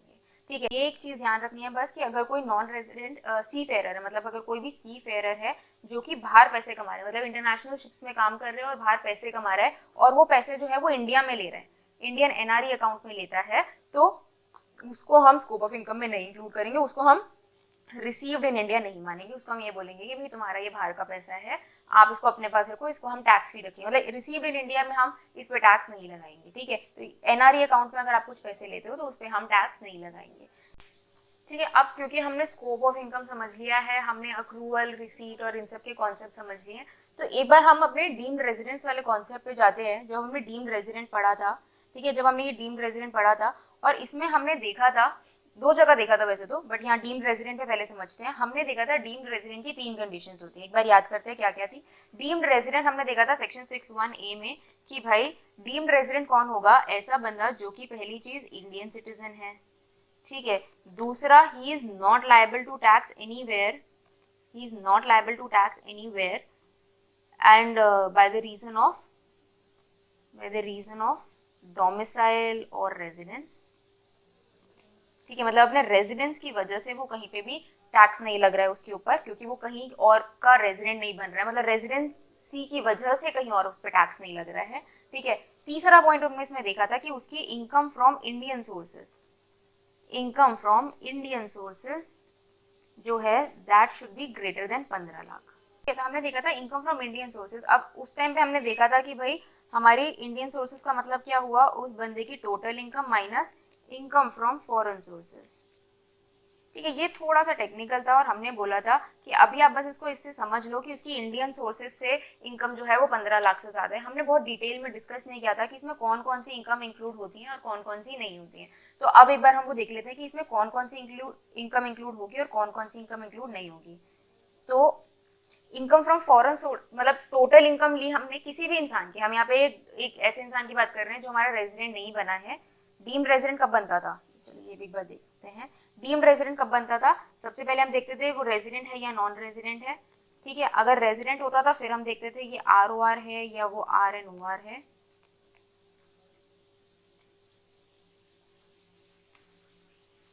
ठीक है। और अगर वो नॉन रेजिडेंट हो जाता था तो हम एक बार देख लेते थे कि भाई ये डीम्ड रेजिडेंट तो नहीं है। अगर डीम्ड रेजिडेंट है तो ठीक है, RNOR है, नहीं है तो फिर हम इसको नॉन रेजिडेंट ही मान लेते थे, ठीक है। तो डीम्ड रेजिडेंट ऐसा बंदा होता था जो पहले बेसिक कंडीशंस के हिसाब से हमारा नॉन रेजिडेंट बन चुका है। अब ऐसे इंसान की मतलब इस नॉन रेजिडेंट इंसान की हम देख रहे हैं कि भाई total income minus income from foreign sources. अब इनकम फ्रॉम फॉरेन सोर्सेज या फिर इसको सीधा बोलो इनकम फ्रॉम इंडियन सोर्सेज, ठीक है। तो हम अभी फिलहाल चीजों को थोड़ा सिंपल रखेंगे, फिर ये थोड़े कॉम्प्लिकेशन पे आते हैं। पहले सिंपल रखते हैं, इनकम फ्रॉम इंडियन सोर्सेज क्या क्या हुई। इनकम फ्रॉम इंडियन सोर्सेज में ऐसी इनकम आई जो कि हम बोलेंगे इनकम रिसीव्ड इन इंडिया, ये इनकम फ्रॉम इंडियन सोर्सेज में इंक्लूड होगी, मतलब ये 15 लाख की लिमिट में इंक्लूड होगी फ्रॉम इंडियन सोर्सेज, ठीक है। इनकम फ्रॉम इंडियन सोर्सेज में हम ये जो 15 लाख की लिमिट देख रहे होंगे तो इसमें हम क्या क्या देखेंगे, अभी ये देख रहे हैं, ठीक है। इनकम रिसीव्ड इन इंडिया, इनकम रिसीव्ड या deem to be received in India, ठीक है। इनकम अक्रूड इन इंडिया या deem to accrue in India, ठीक है। ये वाली इनकम भी इनकम फ्रॉम इंडियन सोर्सेज में इंक्लूड होगी। तीसरी इनकम क्या इंक्लूड होगी इसमें, income which is derive from business or profession controlled from India, controlled from India, ठीक है। ऐसी इनकम भी इनकम फ्रॉम इंडियन सोर्सेज में इंक्लूड होगी। ये देखा था हमने इनकम, ये जो हम RNOR की जब बात कर रहे थे तब हमने इसको डिस्कस किया था कि भाई income from business and profession controlled from India RNOR की डेफिनेशन में आता है, इस स्कोप ऑफ इनकम में हम इंक्लूड करते हैं, ठीक है।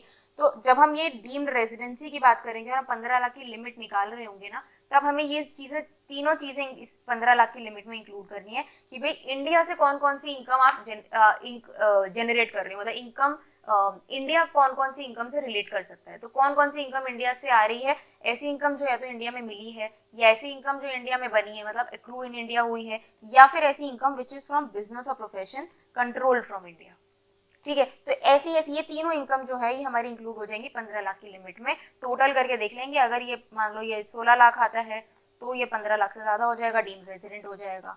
और अगर नहीं आता 13 लाख आता है ये मान लो, तो इसको हम डीम्ड रेजिडेंट नहीं मानेंगे, ठीक है। तो 15 लाख की लिमिट जब आप कैलकुलेट करोगे तो आपको ये सारी चीजें मतलब इनकम फ्रॉम इंडियन सोर्सेज में ये तीनों चीजें इंक्लूड होंगी, ठीक है। कौन कौन सी, इनकम फ्रॉम इंडियन सोर्सेज में क्या क्या इंक्लूड हुआ, income received in India, deem to be received in India, income accrued from India और deem to accrue in India, या फिर income derive from business or profession which is controlled from India. मतलब ये accrue तो बाहर हो रही है, अक्रू तो बाहर हो रही है बट ये जो इनकम जो जनरेट हो रही है या तो it is business control from India या प्रोफेशन सेटअप इन इंडिया है, ठीक है। तो ऐसी इनकम को हम बोलेंगे income which is derived from India, मतलब इनकम फ्रॉम इंडियन सोर्सेज, ठीक है। अब हमारा जो लॉ की लैंग्वेज है ये अगर आपको इतना समझ आता है तो आप यहाँ पे भी छोड़ सकते हो। दिस इज जस्ट कि आप एक बार लॉ की लैंग्वेज जो आपके मटेरियल में भी लिखी हुई है तो वो एक बार देख लेते हैं कि भाई किस तरीके से उन्होंने लिखा हुआ है।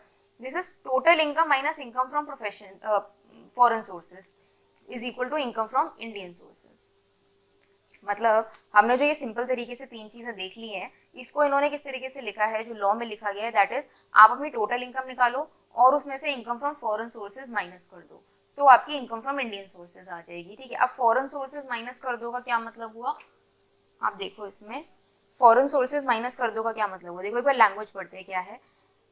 An Indian citizen having total income other than income from foreign sources, ठीक है। तो मतलब total income minus income from foreign sources, that is अब फॉरेन सोर्सेज में क्या क्या इंक्लूड हो रहा है, मतलब कि फॉरेन सोर्सेज में क्या क्या इंक्लूड हो रहा है वो ये बता रहे हैं।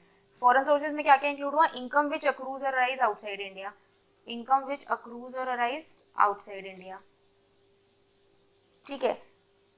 इसको रोकते हैं अभी। And which is not deemed to accrue और अराइज इंडिया, ठीक है।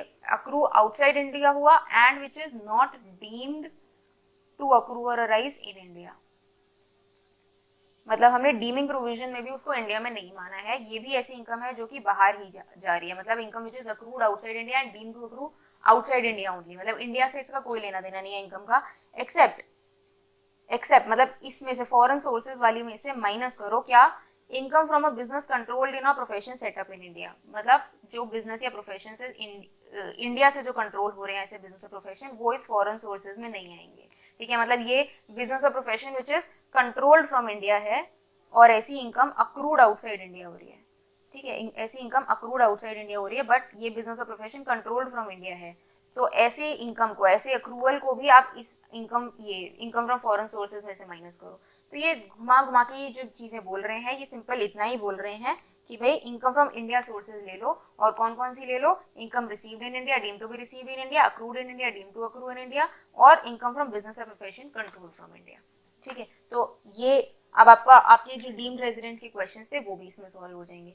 एक चीज इसमें और थी कि भाई यही सेम कॉन्सेप्ट, ये total income minus income from foreign sources हमने एक जगह और पढ़ा था, विच वाज जब हम एडिशनल कंडीशंस देख रहे थे आरएनओआर की,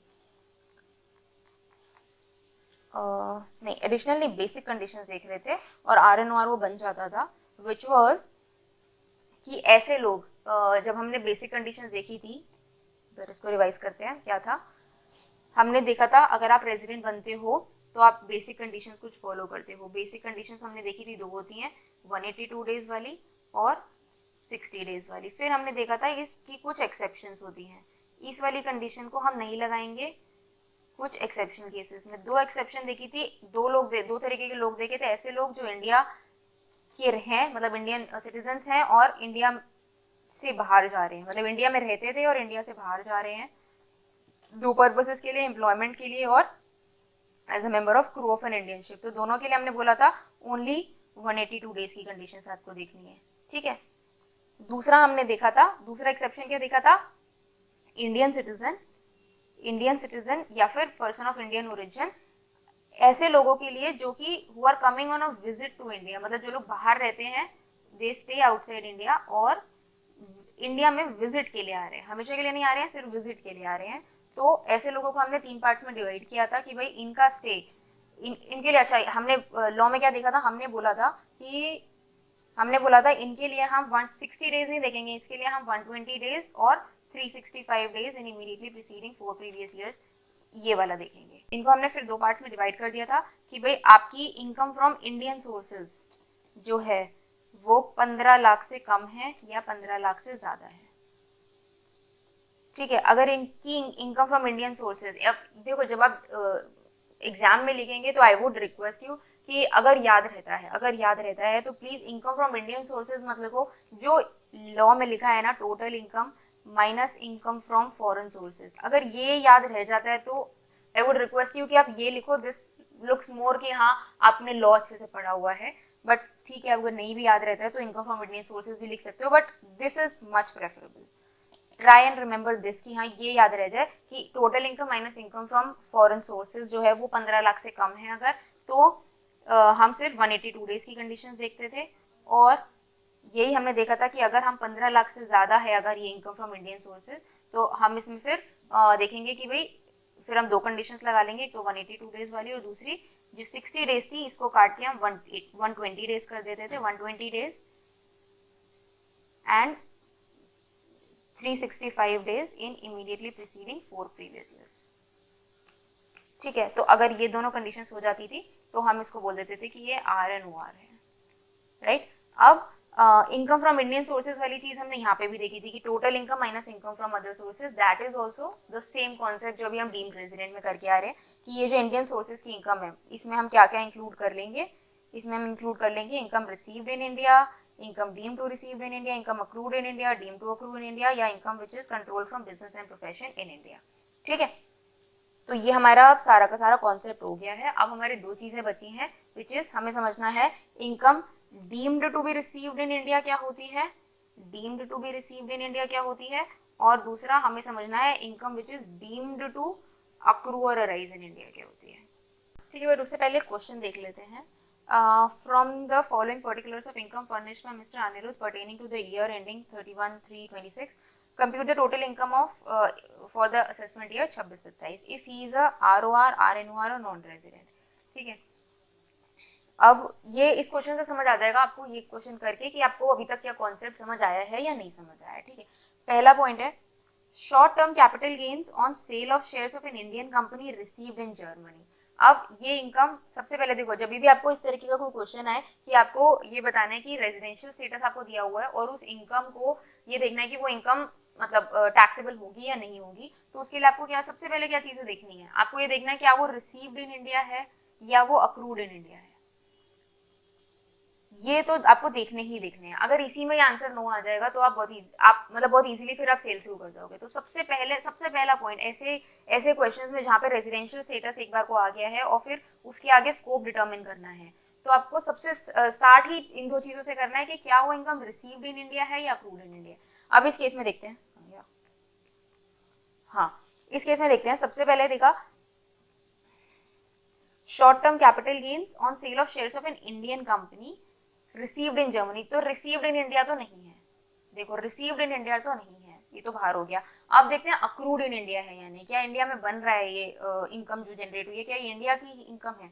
now this is short term capital gains on sale of shares of an Indian company. अब इंडियन कंपनी के शेयर्स बिके हैं, तो इंडियन कंपनी के शेयर्स बिके हैं तो इंडियन कंपनी के शेयर्स जो हैं वो रिलेट कहाँ करते हैं, इंडिया में। या आप डीम टू अक्रू में भी पढ़ोगे कि भाई ऐसी कोई भी एसेट जो इंडिया की है और इंडिया की एसेट जब बिक रही है तो उसकी इनकम जो है वो इंडिया में मानी जाती है। बट अब अभी तक नहीं भी पढ़ा है तभी भी आप खुद सोचो कि ये sale of shares of Indian company है, तो इंडियन कंपनी के शेयर्स जब बिके हैं, आईको के शेयर्स जब बिके हैं, सेल हुए हैं, तो ये इनकम बनी कहाँ, ये इनकम मतलब आप सोचो जब इंडियन कंपनी के शेयर्स बिके हैं तो इंडिया में ही सारी ट्रांजैक्शंस हुई होगी और इंडिया कंपनी के शेयर्स है तो उसने वैल्यू कहाँ से डिराइव करी है, इसकी वैल्यू जो इस इंडियन कंपनी के शेयर्स की जो वैल्यू है वो इंडिया की लैंड से जनरेट हो रही है, राइट, इंडिया की रिसोर्सेज यूज करके जनरेट हो रही है। तो जब ये जो सेल हुई है इस पे भी जो टैक्स लेने का हक है वो इंडिया का है।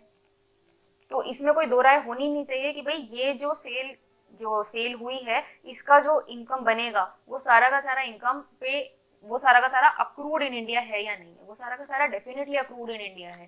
क्यों? क्योंकि इस इनकम की जो वैल्यू है वो इस सेल ऑफ शेयर, ये जो शेयर जो बिका है ये जो वैल्यू डिराइव कर रहा है ये इंडिया से डिराइव कर रहा है। ठीक है, इंडियन कंपनी का शेयर है तो मतलब कि इंडियन कंपनी कैसे खड़ी हुई है, इंडियन कंपनी इंडिया में है, इंडिया के रिसोर्सेज यूज करके खड़ी हुई होगी, उसकी जो शेयर्स है उसकी जो वैल्यू है वो भी इंडिया से डिराइव हो रही है। तो जब ये शेयर बिकेगा तो इसको अक्रू कहाँ माना जाएगा कि ये इनकम बनी कहाँ है, ये इनकम इंडिया में ही बनी, और कहाँ बनेगी भाई, sale of share of Indian company है और कहाँ बनेगी, कुछ और तो दिया नहीं हुआ। तो सेल ऑफ शेयर अगर इंडिया का कोई शेयर है, इंडिया की कोई एसेट है जो बिक रही है तो उसको अक्रूड इन इंडिया ही माना जाएगा। ठीक है, तो अब इस पे गेन्स हुए हैं, मतलब कि मान लो मैंने मेरा 1000 रुपए का शेयर था, मैंने 2000 में बेचा, ठीक है, तो मेरा 1000 रुपए का कैपिटल गेन आ गया। कैपिटल गेन नहीं भी समझ आता तो कोई बात नहीं, बस इतना समझो कि मेरे पास कोई शेयर था इंडियन कंपनी का, वो मैंने सेल करा तो वो मेरे पास 2000 का शेयर था, ठीक है, सॉरी मेरे पास मैंने 2000 का सेल करा, मेरे पास 1000 रुपए का शेयर था, ठीक है, 1000 रुपए की मेरे पास कैपिटल गेन आ गई। कैपिटल गेन कॉन्सेप्ट नहीं भी समझ आ रहा तो कोई बात नहीं, बस ऐसे समझ लो कि भाई कि बैलेंस कितना बचा, मतलब कि आप कोई भी चीज बेचते हो तो मैंने मान लो मैंने प्रॉफिट पे बेची, भाई मेरे पास 1000 रुपए की चीज थी, 2000 में बेच दी, 1000 रुपए का मेरे पास प्रॉफिट हो गया। तो कैपिटल गेन वही है बस कि मेरे को 1000 रुपए का ये गेन हो गया, प्रॉफिट हो गया। तो ये प्रॉफिट जो है ये अक्रूड इन इंडिया है, क्योंकि ये जो एसेट है ये एसेट बेस्ड जो है वो मतलब ये जो एसेट है ये जो इनकम जनरेट करके दे रही है ये एसेट इंडिया में है, ये एसेट इंडिया की एसेट है। तो इस इंडिया की एसेट से जो भी इनकम जनरेट हो रही है वो अक्रूड इन इंडिया है। तो अक्रूवल इन इंडिया के हिसाब से, क्योंकि इनकम इंडिया में अक्रू हो रही है, तो आपने देखा अगर इनकम इंडिया में अक्रू हो जाती है, या तो रिसीव इन इंडिया हो जाए या अक्रू इन इंडिया हो जाए, तो हर कोई इस पे टैक्स देगा। तो दैट मीन्स अभी देखो ये टेबल देखो सोल्यूशन की कि ROR है, RNOR है और नॉन रेजिडेंट है। तो ये जो शॉर्ट टर्म कैपिटल गेन्स है क्योंकि ये अक्रूड इन इंडिया है, राइट, क्योंकि अक्रूड इंडिया हो गई है तो इसलिए हर कोई इस पे टैक्स देगा, ठीक है, सबके स्कोप ऑफ इनकम में ये इनकम लिखी जाएगी। नेक्स्ट पे आते हैं, dividend from a Japanese company. अब देखो जापानीज कंपनी है तो मतलब इससे रिलेटेड जापानीज कंपनी से रिलेटेड जो भी इनकम जनरेट हो रही होगी वो जापान में हो रही होगी, तो इसका अक्रूवल हम कहाँ पे मानेंगे, इसका अक्रूवल हम जापान में मानेंगे, क्योंकि ये जो इनकम है, क्योंकि एसेट, अब देखो एसेट कहाँ पर है, आपका एसेट जो है वो जापान में है ना, एसेट जापान में है तो इससे रिलेटेड जो इनकम भी बन रही होगी वो इनकम जापान में ही बन रही होगी। सेम कॉन्सेप्ट हमने ऊपर लगाया था कि भाई अगर शेयर इंडियन कंपनी का है, इंडियन कंपनी का कोई शेयर है तो उसकी जो वैल्यू बन रही है उससे रिलेटेड कोई भी प्रॉफिट इनकम जनरेट हो रही है वो इंडिया में जनरेट हो रही है। तो एसेट क्लास देखो, एसेट क्लास यहाँ पे क्या है, जापानीज कंपनी का जो शेयर होगा उस पर जो डिविडेंड आ रहा है that is accrued in Japan, तो यहाँ पे अक्रूवल जापान में हो गया, रिसीव्ड इन जापान, रिसीट जो है वो भी जापान में हो गई। तो भाई देखो नॉन रेजिडेंट तो इस पर टैक्स देगा नहीं, क्योंकि ना रिसीव हुआ ना अक्रू हुआ, इंडिया में ना रिसीव हो रहा है ना अक्रू हो रहा है, तो नॉन रेजिडेंट तो इस पर टैक्स देगा नहीं। RNOR भी नहीं देगा, क्योंकि RNOR भी देखेगा रिसीव बाहर है अक्रू भी बाहर है। क्या है, दिस इज प्रोफेशन और बिजनेस कंट्रोल्ड इन इंडिया है, तो नहीं है, तो दैट मीन्स RNOR भी टैक्स नहीं देगा। बट ROR इस पर डेफिनेटली टैक्स देगा, क्योंकि ROR बोलता है कि मेरी तो पूरी ग्लोबल इनकम पे आप टैक्स लो, चाहे मैं बाहर रिसीव कर रहा हूँ, चाहे मैं इंडिया में रिसीव कर रहा हूँ, चाहे मेरा अक्रूवल भी बाहर है, रिसीव भी बाहर है, सब कुछ बाहर है, बट स्टिल मेरी ग्लोबल इनकम पे टैक्स लगेगा, तो इसलिए ROR जो है वो इस 10,000 पे टैक्स देगा, ठीक है। नेक्स्ट पे आते हैं, rent from a property in London, ठीक है, लंदन में एक प्रॉपर्टी है तो हमारा एसेट जो है वो लंदन में है, deposited in a bank in London, later on remitted to India through approved banking channels. तो आप ये देखो एसेट लंदन में है और इससे रेंट आ रहा है, तो ये अक्रू कहाँ पे हुआ, अक्रू जो हुआ वो लंदन में हुआ। अब इनकम रिसीव कहाँ हुई, सबसे पहली रिसीट देखी जाएगी, this is deposited in a bank in London, तो पहली रिसीट कहाँ पे हुई, लंदन में हुई, तो रिसीव जो है वो लंदन में मानी जाएगी।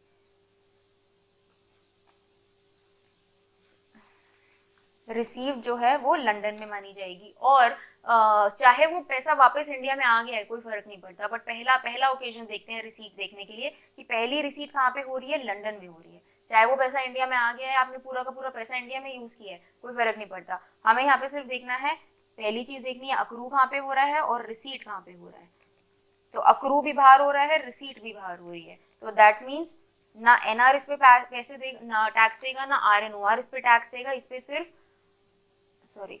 सिर्फ ROR टैक्स देगा, क्योंकि ROR की ये ग्लोबल इनकम है, ठीक है। तो अब ये देखो rent from a property in London deposited in a bank in London, तो ये ROR इस पे टैक्स देगा, ठीक है। अब ये देखो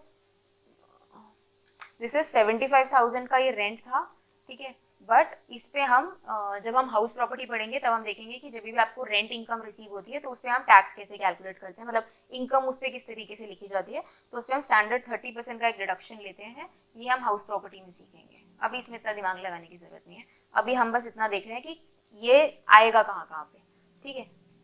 तो रेंट हमने क्या देखा, सिर्फ ROR इस पे टैक्स देगा, सिर्फ ROR की इनकम में ये लिखी जाएगी। Then dividend from RP limited and Indian company, अब एसेट कहाँ पे है, इंडिया में, तो इससे जो इंडियन इनकम जनरेट हो रही होगी वो अक्रूड इन इंडिया होगी, राइट, इनकम जो है ये इंडिया में अक्रू हो रही है, इंडिया में अक्रू हो रही है का क्या मतलब, तीनों लोग इस पे टैक्स देंगे, तो दैट मीन्स ये जो डिविडेंड आया है ये तीनों लोग इस पे टैक्स देंगे। Then agricultural income from land in Gujarat. अब देखो एग्रीकल्चरल इनकम हमने पढ़ लिया अभी तक कि एग्रीकल्चरल इनकम अगर इंडिया से आती है तो उस पर वो एग्जेम्प्ट होती है, चाहे उस पर टैक्स लगना भी था, स्कोप में आनी थी, बट सेक्शन 10 के हिसाब से वो एग्जेम्प्ट होती है, तो कोई भी इस पर टैक्स नहीं देगा। ठीक है, अब यही मान लो अगर एग्रीकल्चरल इनकम गुजरात में नहीं होती, नेपाल में होती, नेपाल की लैंड थी मेरे पास और उससे आ रही होती, तो इस पर टैक्स लगता। तो ये जो ROR है वो डेफिनेटली इस पर टैक्स देता है, 25,000 यहाँ पे लिख दिया जाता क्योंकि इनकी ग्लोबल इनकम बन जाती। ठीक है, अब हमने क्या देखा, हमने अभी तक देख लिया, हमने देखा इनकम रिसीव्ड इन इंडिया क्या होता है हमने समझ लिया, इनकम अक्रूड इन इंडिया क्या होता है हमने समझ लिया, और अभी तक एक चीज हम बात करते आ रहे हैं कि भाई हम डीम्ड टू रिसीव और deemed to accrue in India हम बाद में समझेंगे। तो अब समझते हैं income deemed to be received in India क्या होता है। अब income deemed to be received in India का क्या मतलब हुआ, रिसीव्ड इन इंडिया तो हमने समझ लिया कि भाई या तो आपने इंडियन बैंक अकाउंट में रिसीव किया या इंडिया में आपने कैश रिसीव किया। Deemed to be received in India ऐसी इनकम जो कि हम मान लेते हैं कि ये इनकम रिसीव हुई है इंडिया में। ठीक है, जैसे कि हमने समझा था डीम्ड रेजिडेंसी का कॉन्सेप्ट, डीम्ड रेजिडेंट, ये भाई ऐसा इंसान इंडिया में रेजिडेंट वैसे तो बन नहीं रहा था, बट इसको हमने मान लिया था कि ये रेजिडेंट, ये इंसान जो है इंडिया में रेजिडेंट है, डीम्ड रेजिडेंट है। ठीक है, तो ऐसे ही कॉन्सेप्ट आता है डीम्ड रिसीव्ड इन इंडिया का, कि ऐसी इनकम को, ये इनकम इंडिया में रिसीव हो रही है या नहीं हो रही पता नहीं, पर सरकार ने लिख के बता दिया कि भाई इन 3 तरीके की इनकम को तो हम बोल रहे हैं ये इनकम इंडिया में रिसीव होती है, आप ऐसा मान लो, ये income deemed to be received in India है। ठीक है, अब इसमें जो पहले पॉइंट्स है, देखो पहला पॉइंट हम इसमें देखते हैं, पहला point is contribution in excess of 12% of the salary to recognised provident fund और इंटरेस्ट इन एक्सेस ऑफ 9.5%। अब देखो ये जो रिकॉग्नाइज्ड प्रोविडेंट फंड होता है, ठीक है, ये जो रिकॉग्नाइज्ड प्रोविडेंट फंड की बात इसमें आती है, ये रिकॉग्नाइज्ड प्रोविडेंट फंड हम डिटेल में पढ़ेंगे सैलरी में। रिकॉग्नाइज्ड प्रोविडेंट फंड अभी के लिए हम ऐसे समझ लेते हैं, ये एक तरीके का सरकार द्वारा मान्यता प्राप्त होती है ऐसे फंड को। ठीक है, सबसे पहले तो फंड क्या होता है, फंड को ऐसे समझो एक डब्बा है। ठीक है, इस डब्बे में आपका एम्प्लॉयर, एम्प्लॉयर कौन, जिसके लिए आप काम करते हो, ठीक है, आपका एम्प्लॉयर, और आप हो एक एम्प्लॉई। ठीक है, एक होता है आपका एम्प्लॉयर जिसके लिए आप काम करते हो, जिसके अंडर आप काम करते हो, आप जिसकी एम्प्लॉयमेंट में हो, ठीक है, हर महीने जो आपको पैसे देता है, तो ये आपका एम्प्लॉयर हो गया, आप हो गए एम्प्लॉय। एक तो हो गया एम्प्लॉयर आपको सैलरी देता है हर महीने, अगर एम्प्लॉयर आपको सैलरी देता है वो आपके हाथ में टैक्सेबल होती है। ठीक है, ये हमें समझ आता है, बट मान लो एम्प्लॉयर ने आपके बेनिफिट के लिए इस फंड में, इस डब्बे में पैसे डाले और बोला कि ये फंड आपको जब आपकी 60 साल की उम्र हो जाएगी ना, उसके बाद ये फंड लेट्स से हर महीने ये 100 रुपए 100 रुपए 100 रुपए डालता रहता है, और ये फंड हर महीने मतलब हर साल जो है ये 15% पर एनम पे ये पैसे ग्रो होते चले जाते हैं। ठीक है, जैसे हर महीने 100 रुपए डाले तो साल में कितने हो गया, 1200 रुपए का कंट्रीब्यूशन हो गया, 15% पर एनम पे ये ग्रो कर रहा है, 60 साल के बाद सोचो आपको कितना सारा पैसा मिलेगा। ठीक है, तो ये सिंपल सा एक फंड का कॉन्सेप्ट है, बहुत डिटेल में, हम बहुत डिटेल में ये चीजें पढ़ेंगे सैलरी में, अभी बस एक ब्रॉड लेवल पे समझ लेते हैं। तो इस रिकॉग्नाइज्ड प्रोविडेंट फंड में ना, जब हम सैलरी का चैप्टर पढ़ते हैं तब हम बोलते हैं कि एम्प्लॉयर जो कंट्रीब्यूट करता है आपके बेनिफिट के लिए, आज की डेट में जो एम्प्लॉयर कंट्रीब्यूट करता है इस फंड में, ठीक है, जो एम्प्लॉयर है आपका, उसने जो कंट्रीब्यूट किया है इस फंड में, ये फंड कौन सा है हमारा, रिकॉग्नाइज्ड प्रोविडेंट फंड। ऐसा फंड जो कि सरकार के नजरों में आता है, सरकार को पता है हाँ ऐसा एक फंड एग्जिस्ट करता है, सरकार द्वारा मान्यता प्राप्त होती है इस फंड को। ठीक है, तो ऐसे फंड में जब एम्प्लॉयर कंट्रीब्यूट करता है आपके बेनिफिट के लिए, तो हम सैलरी के चैप्टर में देखते हैं कि ये कंट्रीब्यूशन अगर 12% ऑफ सैलरी से ज्यादा होता है तो वो एम्प्लॉई के हाथ में एज सैलरी टैक्स होता है। मतलब क्या हुआ इस चीज का, इस चीज का ये मतलब हुआ कि अगर सैलरी है 1 लाख रुपए, अगर एम्प्लॉई की सैलरी है 1 लाख रुपए per month, let's say per month employee की सैलरी है 1 लाख रुपए, तो एम्प्लॉयर जो पर मंथ कंट्रीब्यूट कर सकता है वो मैक्सिमम 12,000 कर सकता है। 12,000 एम्प्लॉयर जो है वो इस फंड में कंट्रीब्यूट कर सकता है। बट अगर एम्प्लॉयर ने 15,000 कंट्रीब्यूट किया तो ये जो 3,000 है ना, जो 3,000 है वो एम्प्लॉई के हाथ में आज की डेट में हम टैक्स कर देते हैं। हाँ, क्यों कर देते हैं, क्योंकि हम बोलते हैं भाई एम्प्लॉयर ने एम्प्लॉयर को कोई शौक तो है नहीं, एम्प्लॉयर ने तो तुम्हारे बेनिफिट के लिए, तुम्हारे लिए इस फंड में कंट्रीब्यूट किया है। ठीक है, तो एम्प्लॉयर जब 12% से ज्यादा कंट्रीब्यूट करता है इस फंड में तो हम एम्प्लॉई के हाथ में उसको सैलरी मान के टैक्स कर देते हैं।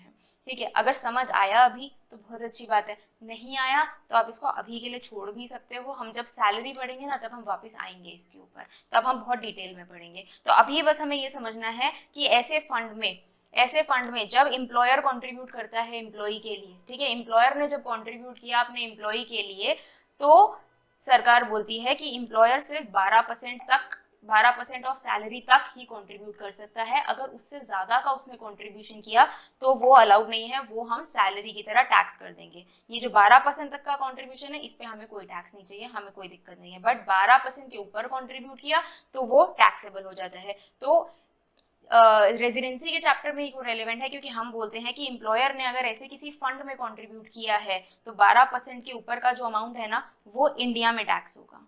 और क्यों टैक्स होगा इंडिया में? क्योंकि ये फंड जो है, हम बोलते हैं ये फंड जो है रिकॉग्नाइज्ड प्रोविडेंट फंड इंडिया का फंड है, इंडिया में एग्जिस्ट करता है ये फंड, इसलिए इसमें कंट्रीब्यूट किया गया पैसा अगर 12% से ज्यादा है तो आज की डेट में इंडिया में deemed to be received in India माना जाएगा।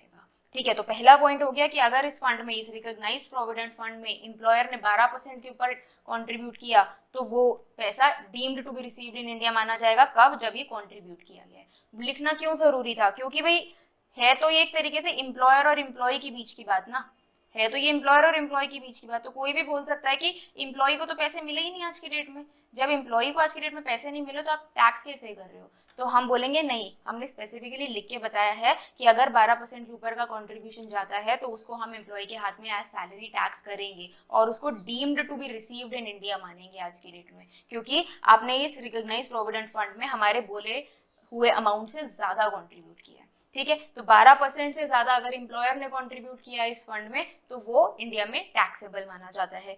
यही फंड, ये फंड अगर 15% का इंटरेस्ट देता है आपको तो हम बोलते हैं नहीं, मैक्सिमम 9.5% तक का इंटरेस्ट दे सकता है ये फंड। अगर 9.5 के ऊपर देता है तो वो भी टैक्सेबल होता है। ठीक है, तो हमने बोला कि अगर इस रिकॉग्नाइज्ड प्रोविडेंट फंड में 12% से ज्यादा का कंट्रीब्यूशन किया गया तो वो भी deemed to be received in India है। और जो इंटरेस्ट इन एक्सेस ऑफ 9.5% है, ठीक है, 9.5% से ज्यादा अगर वो इंटरेस्ट दे रहा है आपको, तो लेट्स से 15% का अगर वो इंटरेस्ट दे रहा है तो 15% माइनस 9.5%, 15% माइनस 9.5% जो भी आएगा, ये 4.5% का जो भी अमाउंट आएगा, that percent of interest will be taxable today. Why? Because this is deemed to be received in India. और ये हम इसलिए बोलते हैं सिर्फ रिकॉग्नाइज्ड प्रोविडेंट फंड के लिए, क्योंकि ऐसा फंड हमें पता है कि ये इंडियन गवर्नमेंट के अंडर आ रहा है। ठीक है, सिमिलर एक पॉइंट है इसमें कि एक होता है अनरिकॉग्नाइज्ड प्रोविडेंट फंड। एक तो हो गया रिकॉग्नाइज्ड प्रोविडेंट फंड जिसको सरकार की मान्यता प्राप्त है, जिसके ऊपर हमने ये सारे लिमिट्स लगा दी। एक होता है अनरिकॉग्नाइज्ड प्रोविडेंट फंड, ये भी हम डिटेल में सैलरी में पढ़ेंगे। हम बोलते हैं अनरिकॉग्नाइज्ड प्रोविडेंट फंड में ऐसी कोई लिमिट्स नहीं लगती, बट जब भी अनरिकॉग्नाइज्ड प्रोविडेंट फंड से पैसा निकाला जाता है, जब भी इस अनरिकॉग्नाइज्ड प्रोविडेंट फंड से आरपीएफ में पैसा जाएगा, अगर मान लो इस अनरिकॉग्नाइज्ड प्रोविडेंट फंड से एम्प्लॉय के हाथ में पैसा जा रहा है तो जब पैसा एम्प्लॉय रिसीव करेगा तब वो रिसीव्ड इन इंडिया मान लिया जाएगा। बट यही अगर आरपीएफ में पैसा जाता है, इस अनरिकॉग्नाइज्ड प्रोविडेंट फंड से आरपीएफ में पैसा जा रहा है, हम बोल रहे हैं आरपीएफ को ऐसा समझो, आरपीएफ की लोकेशन इंडिया में है, तो आरपीएफ की लोकेशन इंडिया में है, तो जब भी अनरिकॉग्नाइज्ड प्रोविडेंट फंड से आरपीएफ में पैसा जाएगा तो सरकार बोलेगी ये अब इंडिया में पैसा आ रहा है, जो भी पैसा इस दिन ट्रांसफर वाले दिन आरपीएफ में, जिस दिन ट्रांसफर हो रहा है ना पैसा आरपीएफ में, उस दिन ये सारा का सारा पैसा जो है वो इंडिया में टैक्स करा जाएगा। और इसमें भी कौन सा portion? Employer contribution and interest देगा। जो भी एम्प्लॉयर का कंट्रीब्यूशन होगा और उसका जो इंटरेस्ट होगा, सिर्फ उतना पैसा जो है वो इंडिया में आज की डेट में deemed to be received in India माना जाएगा, deemed to be received in India. ठीक है, तो एक तो हमने देखा कि आरपीएफ में अगर आपने कंट्रीब्यूशन किया, देखो नॉर्मल केसेस में आप समझो, एक तरीके से और समझते हैं इसको, रिकॉग्नाइज्ड प्रोविडेंट फंड में, ठीक है, कहाँ कहाँ से कंट्रीब्यूशन आती है? एम्प्लॉयर कंट्रीब्यूट करता है एम्प्लॉय के लिए, एम्प्लॉय भी कंट्रीब्यूट करता है। ठीक है, हम सिर्फ बात करते हैं एम्प्लॉयर की, एम्प्लॉय की क्यों नहीं बात करते? सैलरी में समझेंगे, अभी नहीं कंफ्यूज कर रही मैं आपको इसमें, बस इतना समझो कि आरपीएफ में जब एम्प्लॉयर कंट्रीब्यूट करेगा तो उसको सिर्फ 12% तक करना अलाउड है। अगर 12% से ज्यादा करता है तो हम उसको मान लेते हैं this amount is deemed to be received in India, accordingly इस पे टैक्स लगाओ आज की डेट में।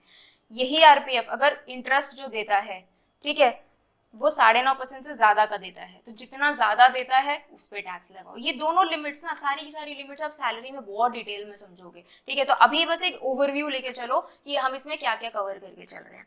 ठीक है, तो हमने देखा आरपीएफ में अगर एम्प्लॉयर कॉन्ट्रीब्यूट करता है 12% के ऊपर तो वो टैक्सेबल, वो deem to be received in India होगा। और यही आरपीएफ जब इंटरेस्ट देता है, कितना इंटरेस्ट देता है ये अपने एक्यूमुलेटेड कंट्रीब्यूशन पे, तो वो 9.5% के ऊपर दे रहा है, तो जितना ज्यादा दे रहा है वो deem to be received in India होगा। ठीक है, दूसरा यूआरपीएफ। यूआरपीएफ सरकार बोलती है अनरिकॉग्नाइज्ड प्रोविडेंट फंड, ये सरकार को इसके बारे में कोई आइडिया नहीं है। वो बोलते हैं भाई ऐसे तो हर कंपनी अपने अपने फंड्स बना लेती है, कितने बनते हैं हमें नहीं पता।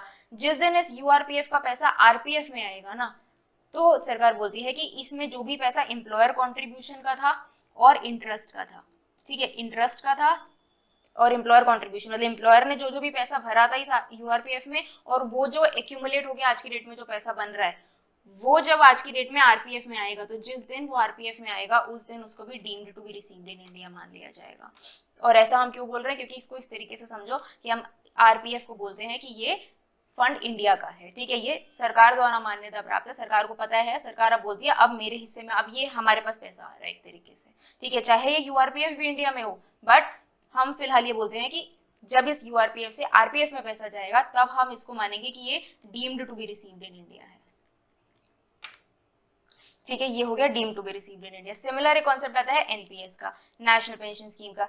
ये एनपीएस भी एक इंडिया की स्कीम है। तो हम बोलते हैं जब एनपीएस में आपके एम्प्लॉयर ने कॉन्ट्रीब्यूट किया, जब एनपीएस में आपके एम्प्लॉयर ने कंट्रीब्यूट किया, यही अगर मान लो एम्प्लॉयर कंट्रीब्यूट नहीं करता, ना इस फंड में करता ना इस एनपीएस में करता, और आपको पैसे दे देता, तो आप नॉर्मल अपना रिसीव्ड और अक्रूवल के हिसाब से टैक्स निकाल लेते, राइट। बट अगर एम्प्लॉयर ने आपको पैसे नहीं दिए और आपको देने की बजाय आपके लिए एक फंड में डाल दिए या एनपीएस में डाल दिए, तो हम बोलते हैं क्योंकि हमारे लिए डले हैं बट मेरे हाथ में तो नहीं आया ना, तो मैं ये एम्प्लॉय बोल सकता है कि मेरे हाथ में नहीं आया, रिसीव्ड इन इंडिया तो हुआ नहीं, तो हम बोलेंगे नहीं, ये जो इंडिया के फंड्स हैं, ये जो आरपीएफ इंडिया का फंड है, एनपीएस इंडिया में है, तो एम्प्लॉयर ने अगर इन फंड्स में आपके लिए पैसा डाला है तो that means this amount is received in India.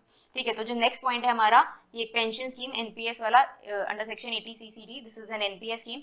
इसमें अगर आपका एम्प्लॉयर या सेंट्रल गवर्नमेंट अगर पैसे डालती है आपके लिए, ठीक है, तो ये पैसा भी deemed to be received in India माना जाता है। ठीक है, तो अगर आप सेंट्रल गवर्नमेंट एम्प्लॉय हो तो सेंट्रल गवर्नमेंट डालेगा, अगर आप प्राइवेट सेक्टर एम्प्लॉय हो तो वो प्राइवेट सेक्टर का एम्प्लॉयर डालेगा। ठीक है, तो हमने क्या देखा, deem to B received broadly समझो, बस ब्रॉडली समझेंगे, बहुत डिटेल में हम इसको सैलरी में समझेंगे। क्या क्या देखा हमने, 3 तरीके की चीजें देखी हमने इसमें डीम टू बी रिसीव्ड में। पहला, recognised provident fund. Recognised provident fund में अगर एम्प्लॉयर ने कंट्रीब्यूट किया 12% के ऊपर तो वो deem to be received in India है टुडे, और वही आरपीएफ अगर इंटरेस्ट दे रहा है 9.5% के ऊपर तो वो भी deem to be received in India है। दूसरा, कोई अनरिकॉग्नाइज्ड प्रोविडेंट फंड से रिकॉग्नाइज्ड प्रोविडेंट फंड में जो पैसा जा रहा है उसमें एम्प्लॉयर कॉन्ट्रीब्यूशन और उसका इंटरेस्ट, वो सारा का सारा पैसा आज की डेट में deem to be received in India है। दूसरा, अगर कोई ऐसी पेंशन स्कीम है, नेशनल पेंशन स्कीम जैसे एनपीएस हो गया जो कि 80 सीसीडी में रजिस्टर्ड है, ठीक है, तो इसमें अगर आपके एम्प्लॉयर ने कुछ कंट्रीब्यूट किया है आपके लिए तो ये भी deem to be received in India हो गया। ठीक है, अभी सिर्फ इसको दिमाग में लेके चलो, जब सैलरी कंप्लीट कर लेंगे आपको अपने आप ये चीजें याद हो जाएंगी। ठीक है,